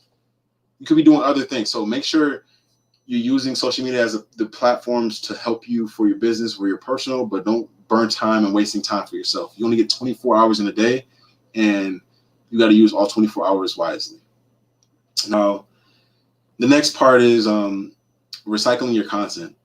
And again, I always go back to Gary Vee because I met him in person, and he legit, in every the conferences I've been to, he gives free value, he gives everything, new ideas and stuff that he has or whatever. Like, he just gives all of it out for free. Like, he doesn't want to get paid for it because he knows people are going to watch his videos. He's going to get paid from like YouTube or get paid from these different other streams because he's giving out free value, and people are going to come to him because he's knowledgeable. He's an authority.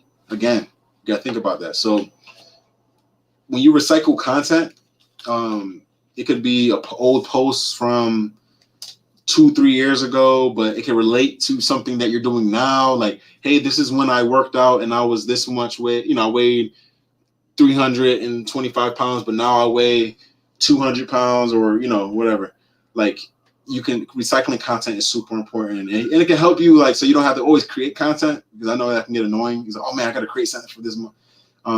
You can just recycle a lot of content and just repost, and that's fine. Like, some people don't like that. It's been like a myth. I feel that it's bad to do that, but no, it's really good to recycle, because some people may not have seen your content that are new followers. You never know, so it's good to just put it back out there. And let's see here. I think I just had some IG content and stuff here. I think I already showed you some of it. So, again, we were talking about, this is just about content and the way we edit our videos. Like, this is just for the Football Pathway Academy. So I was just talking about my whole football journey, giving them the visuals. You constantly gotta, especially when you're running ads or if you're posting something on your timeline, the biggest thing is, and especially if it's video, if you can add captions in there, because think about it, if I'm scrolling through Facebook, and stuff, most likely I'm gonna be, somebody's at work or somebody's at the store. They probably can't put on their audio, so you gotta have you need to have your captions or have some wording in the video that can help can help them understand what the video is about. Otherwise, they'll just scroll right past it. Okay. And I pretty much showed you. Let me dive into the business page here. So we're not super fancy with our page on this end, with the posting and all that, in a sense, having a specific, different layer, each section having everything connecting, saying branding, marketing, and then video under that. I've done that on some other pages, but I like to keep it simple in this post. We've had we've had different views come in and likes and inquiries because of it. So we keep it simple on our end on that. But you could be creative with your pages. You could do whatever you want to really help people feel your brand. Feel your brand. And my biggest thing is just keep it simple. Don't overwhelm yourself with this, because sometimes I've gotten to a point where I've overwhelmed myself doing it. I've hired people out to just handle it for me, because it's like, man, I don't feel like carrying content today. It's just, I got to do all this other stuff. So make sure don't overwhelm yourself. It's okay. The whole point of social media is to get yourself just noticed out there, and for people to see that you're on these platforms. It's just going to help you down the road. That's all it is for. So if you guys have any questions, that's pretty much for my presentation. Let's see here. Okay. That's it pretty much for the presentation. Is there any questions from what you have seen so far, and it may be some things I may have, I didn't get a chance to touch on and stuff. So if there's any questions on that, I can just dive into it.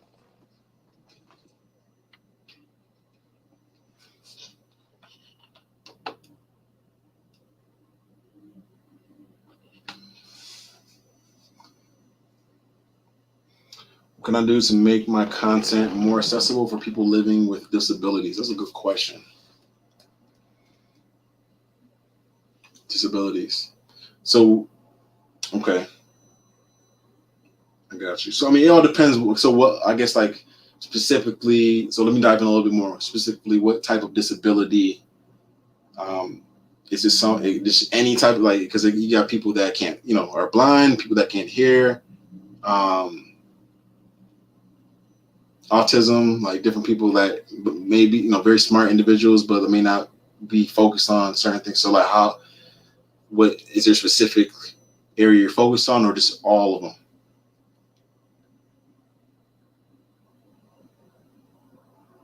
And I guess, when you send that, to kind of answer it for now, because we actually had I'm just thinking, because we actually had an inquiry from a school that wanted to run ads to parents that had kids that were disability students, and that comes on that end. It all depends what your strategy is. It all depends what the strategy is, to tell the truth. I would say, like, this, what I was talking about, captions in that end, definitely utilizing like captions and stuff if you're running an ad or doing any posts like that. But it all depends. Yeah, I feel like it's kind of broad a little bit. Maybe you have to like hammer down like on specifically what specific disability you want to focus on, so you can kind of like tailor it to that. So now you can create your content around that. But yeah. Any other questions?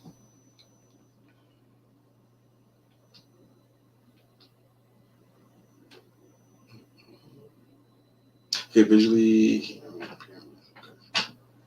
Got you. I think the biggest thing, so visual hearing. So like that's definitely going to be in the realm of, like you want, obviously, audio, right? So you're going to have the captions, you're going to have graphics that are going to push towards that specific individual. Maybe, go ahead, Angel. I was just joining in. Okay, yeah. Yeah, running ads for a specific individual. I know Facebook offers specific special special algorithms and stuff for disability people. But that can be like visual hearing though, if that's your focus. But I mean, you said all general. It's just gonna have to be tailored for. Yeah. I just think captions. Like, can they see it?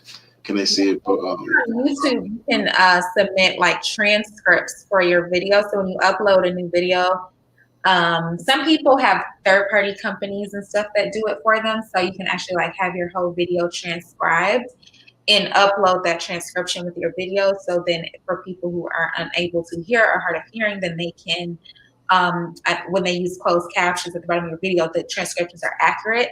Because if not, like YouTube may try to do their own transcriptions, but they're like not right.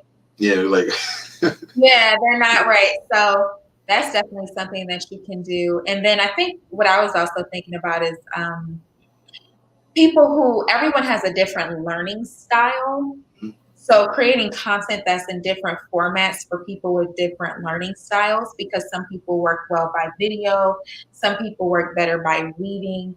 So even when you're thinking about, especially if you're a service-based business, if you have materials that fit all of those things, so some things are video, some things may be just audio, and some things may be written down, or some things may combine all of those things. So people with different learning styles can be appeased as well. So true. Mm-hmm.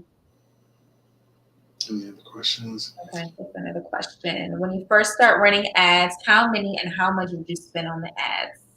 And where would you start? For a beginner. And when in the last part you said, when did you start? Where would you start? Like what platform should they start on? Solid. And how much like would you advise people spending? And yeah, when they first start running ads. Solid. I guess, Robert, what do you have, a product or service? He has a clothing brand. Second? He has a clothing brand. Perfect. Snapchat. I'll say Snapchat to start off. Snapchat is great for e-commerce businesses. It shows great return on investment. Any type of product you're trying to sell, anything like that, it has a quick return for sure. Especially from our end of running, just doing our short campaign, selling our product. I mean, just within 6 days, I thought that was amazing. But we had a custom audience though, so we had an email list all ready to go. We had 400 emails. Actually, no, we had close to almost 800 emails because we got one from someone else that we added in there. Now, that's the biggest thing. If you have a custom audience that has already bought from you and you collected their emails, and I know Angel knows about this, if you already have it, then the platforms can already read and know who they hit, who the target hit, and what type of person it is, and it makes it a lot easier instead of just kind of starting off clean slate with no type of like not knowing where to target. It's just gonna shoot random, again, sniper rifle or shotgun. Which one do you want to use? So Snapchat for clothing. Go ahead, say again. Want to be precise because I definitely what she was talking about like earlier. You was talking about how the video converts really well. I also think like things that enable you to directly message. So I know something just for my brand that I'm thinking about playing with is LinkedIn messaging and having that ability to actually like have messages directly in people's inbox, because again, you're not battling with algorithms and different things that are trying to like Facebook and Instagram. I don't know. I mean, they're good things to use, but you have to use them very strategically because it's a easy to waste your money and not get the return you're looking for if you're not like, to your point, very specific about who it is you're trying to target. And I wouldn't use them unless I had if I had people to input into my ad already that I wanted to target.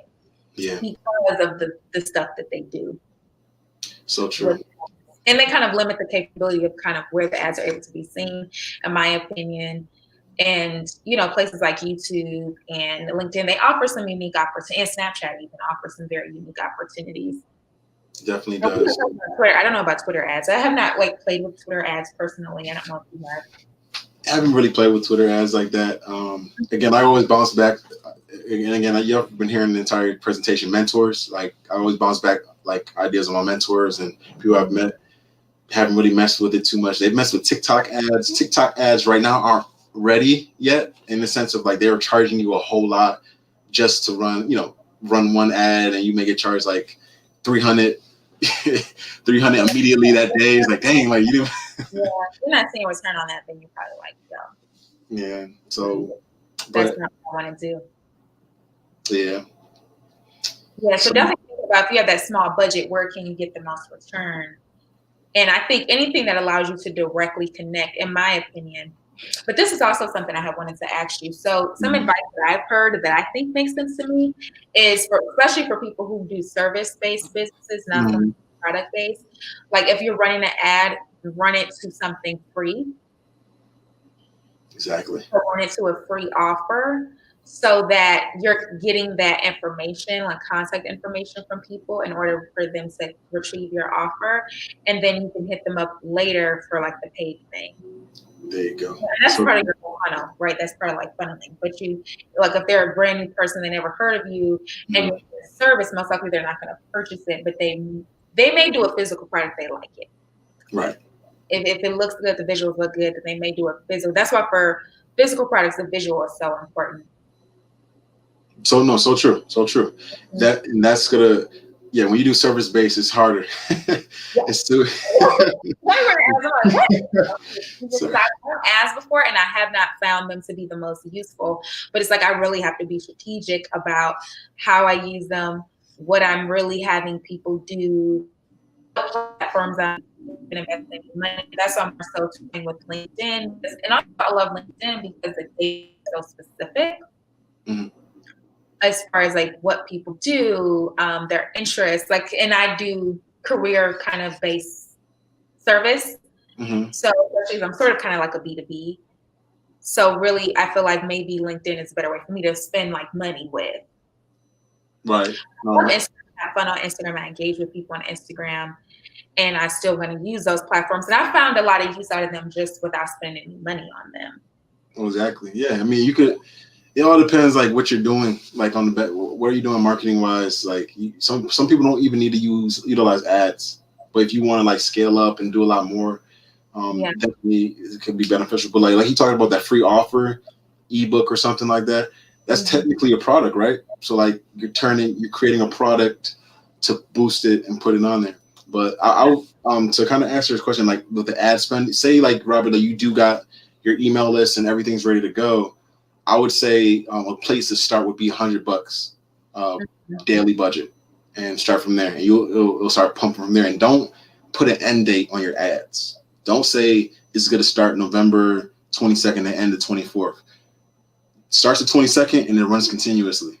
That's another way the algorithm's going to keep reading and reading. Okay, like I can just let it go. Like he's going to run it forever, basically. So another thing to think about. And I think it was one more thing. Even if you have an end date in mind, don't put it in date. Just stop it when you want to stop it. Is that what you're saying? Say that one more time. You broke up a little bit. I'm running an ad for like a sale that has an end date. Do you suggest when I'm putting the ad together, don't even put the end date on there? Just run it indefinitely, and then when I want to stop it, just stop the ad myself. Is that what you're saying? Yes. Okay. Yeah, okay. That's one thing I've learned on my end too. Is like, again, so that's advice. Yeah, it just helps it's just the algorithms. They've made it so complicated just because, but I mean, it's the new way of life. Billboards aren't popular anymore. It's Facebook, Instagram. So like that's how they do it. So it makes it easier for them to make their money and stuff. But we had a couple questions here. So I sell yoni products, which can be a touchy subject for some. What's the best way to advertise? I think that with yoni products, there's a lot of opportunity to do some of those freebies that Quentin was talking about, because if you're selling, I don't know what exact products, but say you sell like a yoni steam kit or yoni steam herbs or something, you could always have free YouTube videos, reels on Instagram that teach people how to do it. And then you're, of course, encouraging them to buy your product as well. So like, this is my product, this is how I use it. Or there could be a downloadable how-to guide of like, this is how you use it. And so one of your freebies is one of those videos or that PDF, printouts that they could either print out or just read on their laptops. That's definitely a way to engage people without making them buy anything, just to get engaged and get educated. Because I think it could be touchy because people aren't informed. So like with that brand, you have to do a level of education with people so they understand. Because some people are familiar with that kind of stuff and a lot of people are not. So really doing a lot of content, I think, around education. That's so true. That is so true. If you educate, the more you educate, again, be an authority, be credible. People see that, and that brings in inbound leads all the time because they can trust you, and then show your wins too. Show like if you got a win, show that, because if they're like, oh wait, you got that client, or you got this many people that have bought your product, or you got testimonials. Yeah, you got results for people. That's big things. People are posting, I was cured of this issue or whatever it is. Yeah, if you're able to share that, people will definitely buy. If you can show results. So there was another question from Wiley. How do you protect the security of your social media accounts while having someone else managing posts? Well,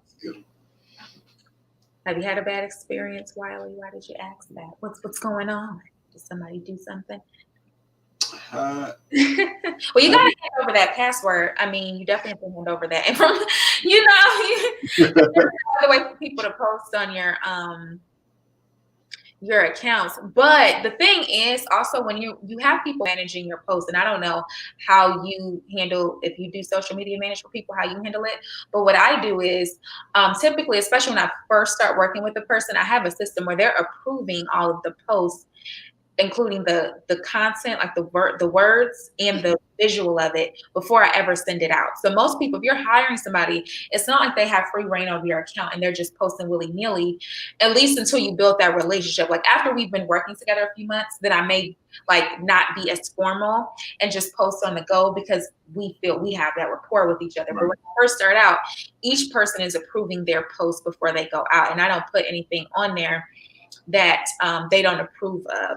So typically someone who's a professional is going to have some sort of system in place for you to see the post before it goes out. And then maybe once you feel comfortable with them, you might just give them kind of like, let them have a little bit more leeway with it.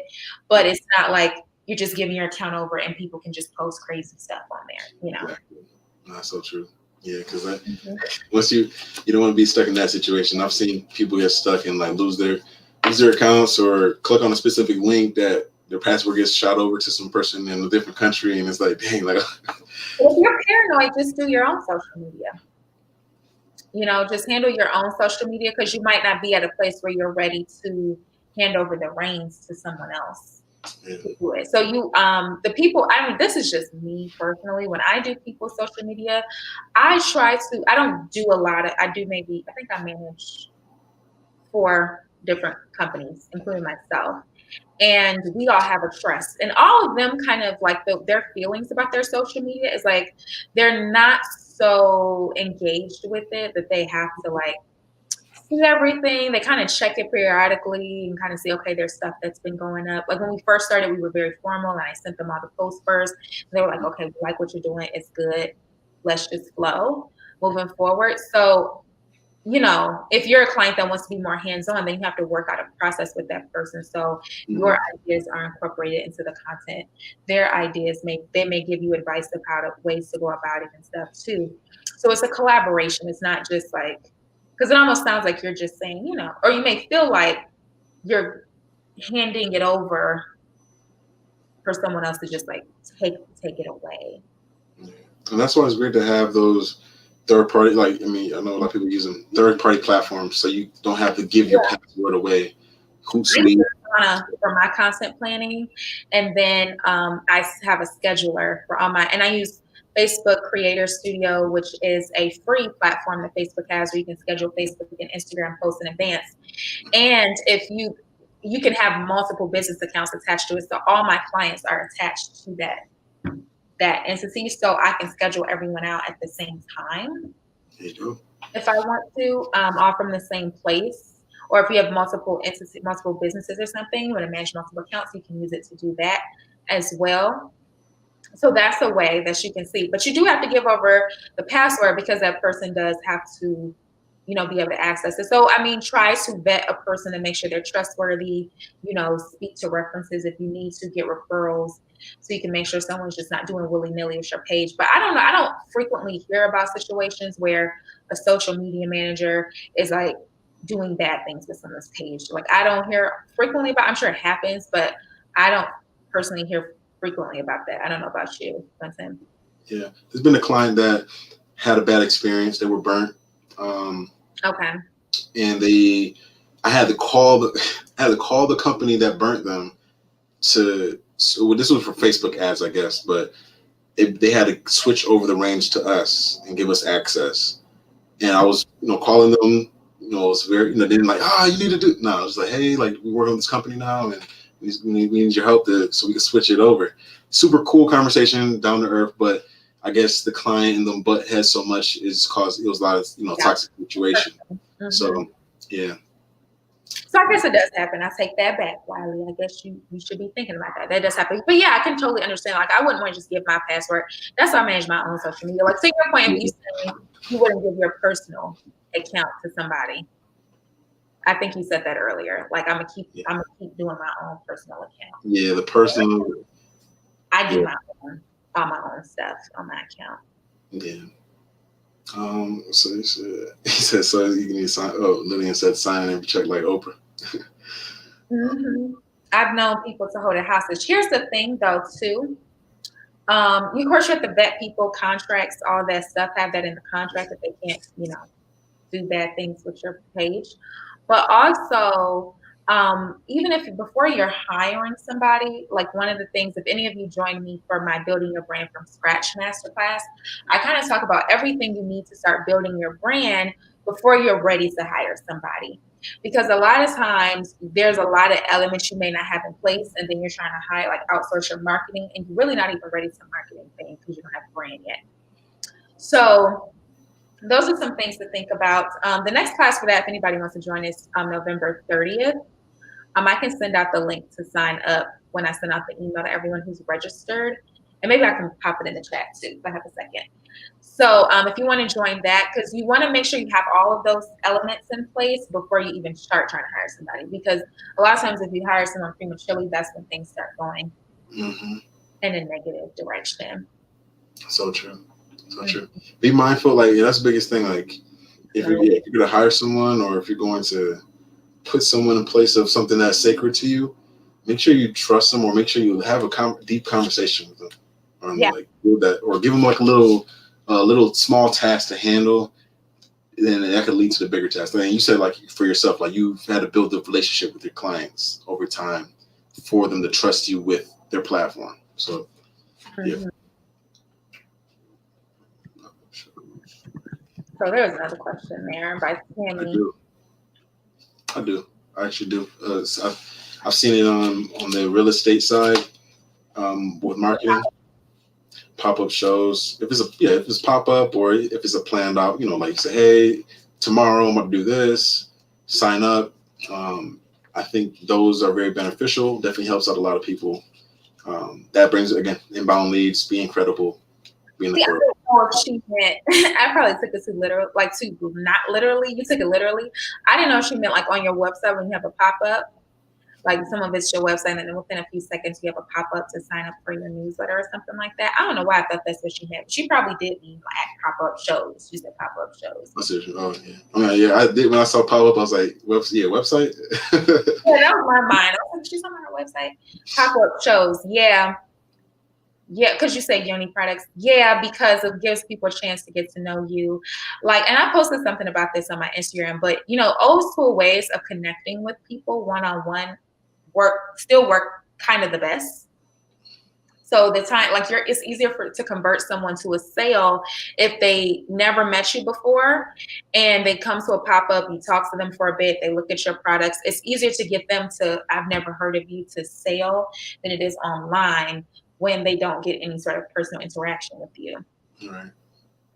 So definitely, because you will find, because I'm working with a person now, they started like a waste weed business. And she's been doing pop-ups. And of course, like we're still building the online piece, but of course she's been getting more traction with doing events as far as getting people to purchase and stuff. Yeah.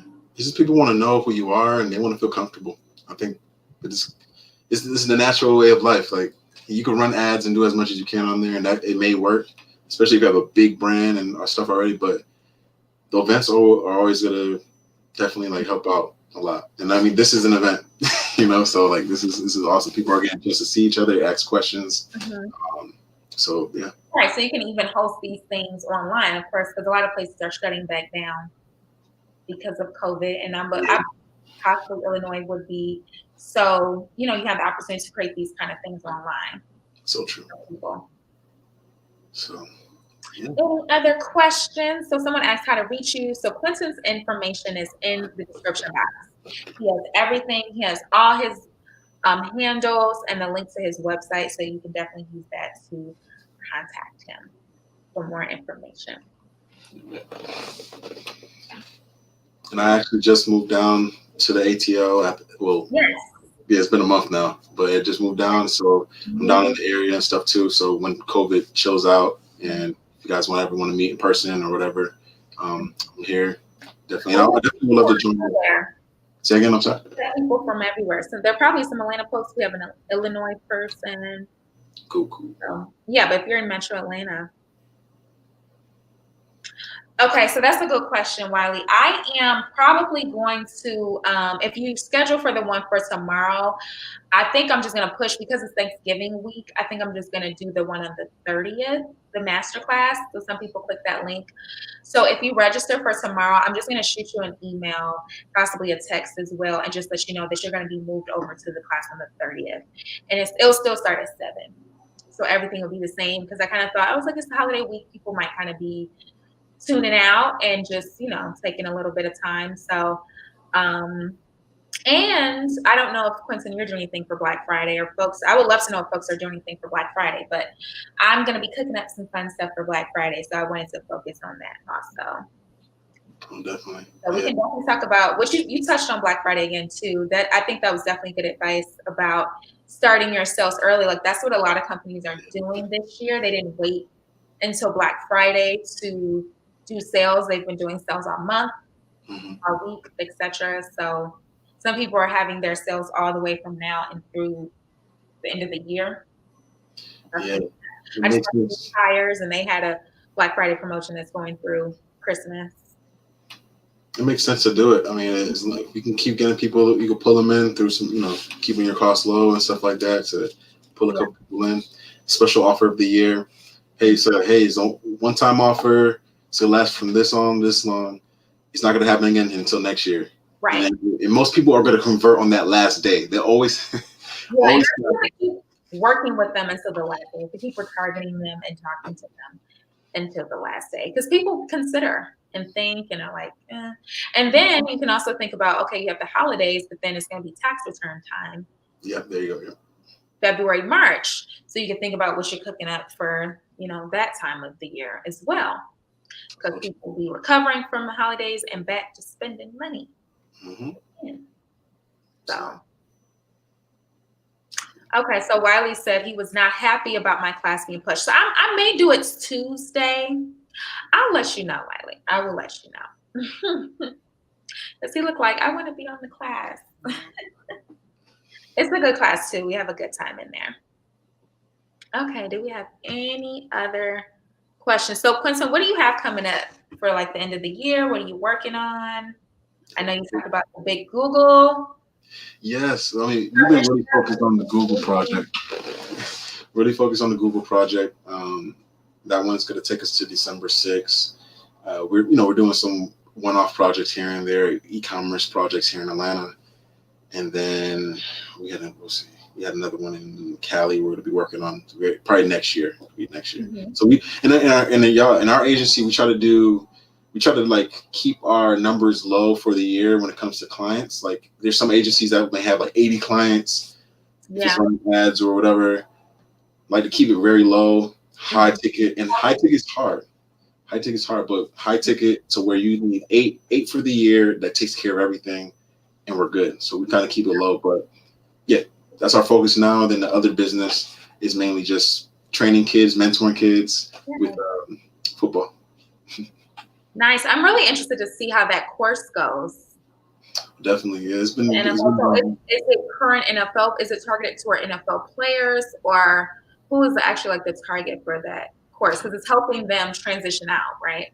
Yeah. So it's the transition. It's pretty much helps high school athletes. Okay. It helps those semi-pro athletes that may be playing in the smaller leagues that missed the shot for the NFL or CFL or something. So I try to help them through that process and give them that blueprint. So I did like 65 plus videos, and I'm still adding more videos on every month as content for them.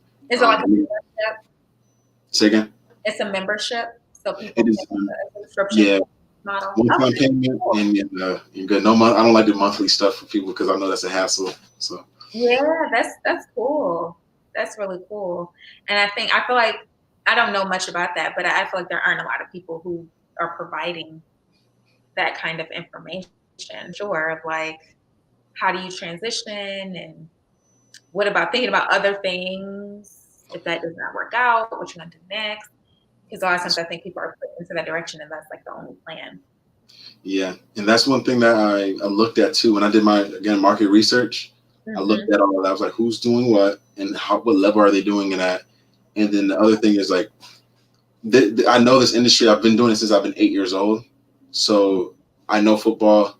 Now let me turn it into a business to help other people, you know? So same thing with everybody else, whatever industry you're in and stuff. Like you want to create like some type of product or help educate.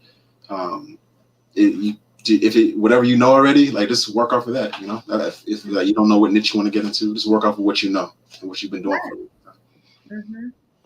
Absolutely. And I think that exercise that you showed, I think is something, it may be adapted from an exercise called the Ikigai. Mm-hmm. It's like I think it's Japanese, like a Japanese exercise that helps you kind of narrow down what your purpose is or what your passion is to pursue, like for a business purpose or an initiative or something like that. So definitely those exercises are super helpful. Even if you feel like you already know what you want to do, like just to help you narrow down. Yeah, definitely. I think all of those things are super helpful. Definitely. Yeah. Because sometimes we could like, again, think about so many different ideas and you just gotta like, you know what, just focus on this one thing and then like be great at that and then Absolutely. So because what happens is I'm like, do we have any more questions? And then right as I'm wrapping up, like 5 questions will come in because I know there's a little bit of a delay when we do the stream. So I want to give everyone a few more minutes to talk about what's coming up. So also for the so you do have all your links below, and does that also have the link for the football? I actually did not put the football one in there, so let me throw it in the chat. Yeah. Oh. In the chat. So all of his other social media handles, website stuff, all is in the description box. So y'all give him a follow. And I did put this in the chat, but if you like this kind of content, like, subscribe, and hit the notification bell so you can be the first to be informed when new videos are coming up. I know I have some just personal content I'm going to be putting out, tips and tricks for the holiday season, sales, all of that good stuff. So I want y'all to be the first people to hear about that. Okay, so I'm going to throw this link in the chat for you guys. So if you know anyone who is an athlete, high school level or above that, you know, needs help transitioning, that may possibly need to get prepared to transition, definitely check this program out. I'm thinking of some people myself as well that I'm going to pass along the program to. It sounds amazing.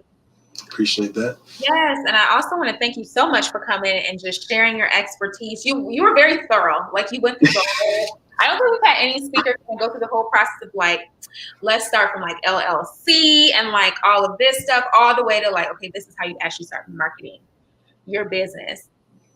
No problem. I wanted to make sure, like, you know. For this session, looking forward to the brand session. Yes. So while you'll get details, I'm going to think about what I want to do. If I want to just hold off till after the break, or maybe do one more session before Thanksgiving and then see y'all again after Thanksgiving. So I will let you know. You'll get a text and an email. But yeah, thank you again so much for coming. You all, thank you so much for joining us tonight. We will be back here again next Sunday with Ariana. I don't want to say her last name incorrectly, so I'm going to just say Ariana. And that is going to be more of a spiritual workshop. So we're going to talk about energy healing, which I don't know a ton about. So we're completely switching because our last like maybe 3 sessions have been very business heavy, very business focused, with the exception of our one last week where we kind of talked about overcoming your fears. So next week is going to be, if you're interested in anything around energy healing, raising your personal vibration as you're growing in your business as an entrepreneur, as a brand builder, I definitely invite you to join us. And yeah, so Lillian says she wants to see more of this. Thank you, Lillian. Wonderful. So yeah, I'm going to go ahead and end the broadcast, and I will see y'all next week. And this replay will stay on the channel forever. So you'll get a chance to see it, and I'll talk to y'all soon.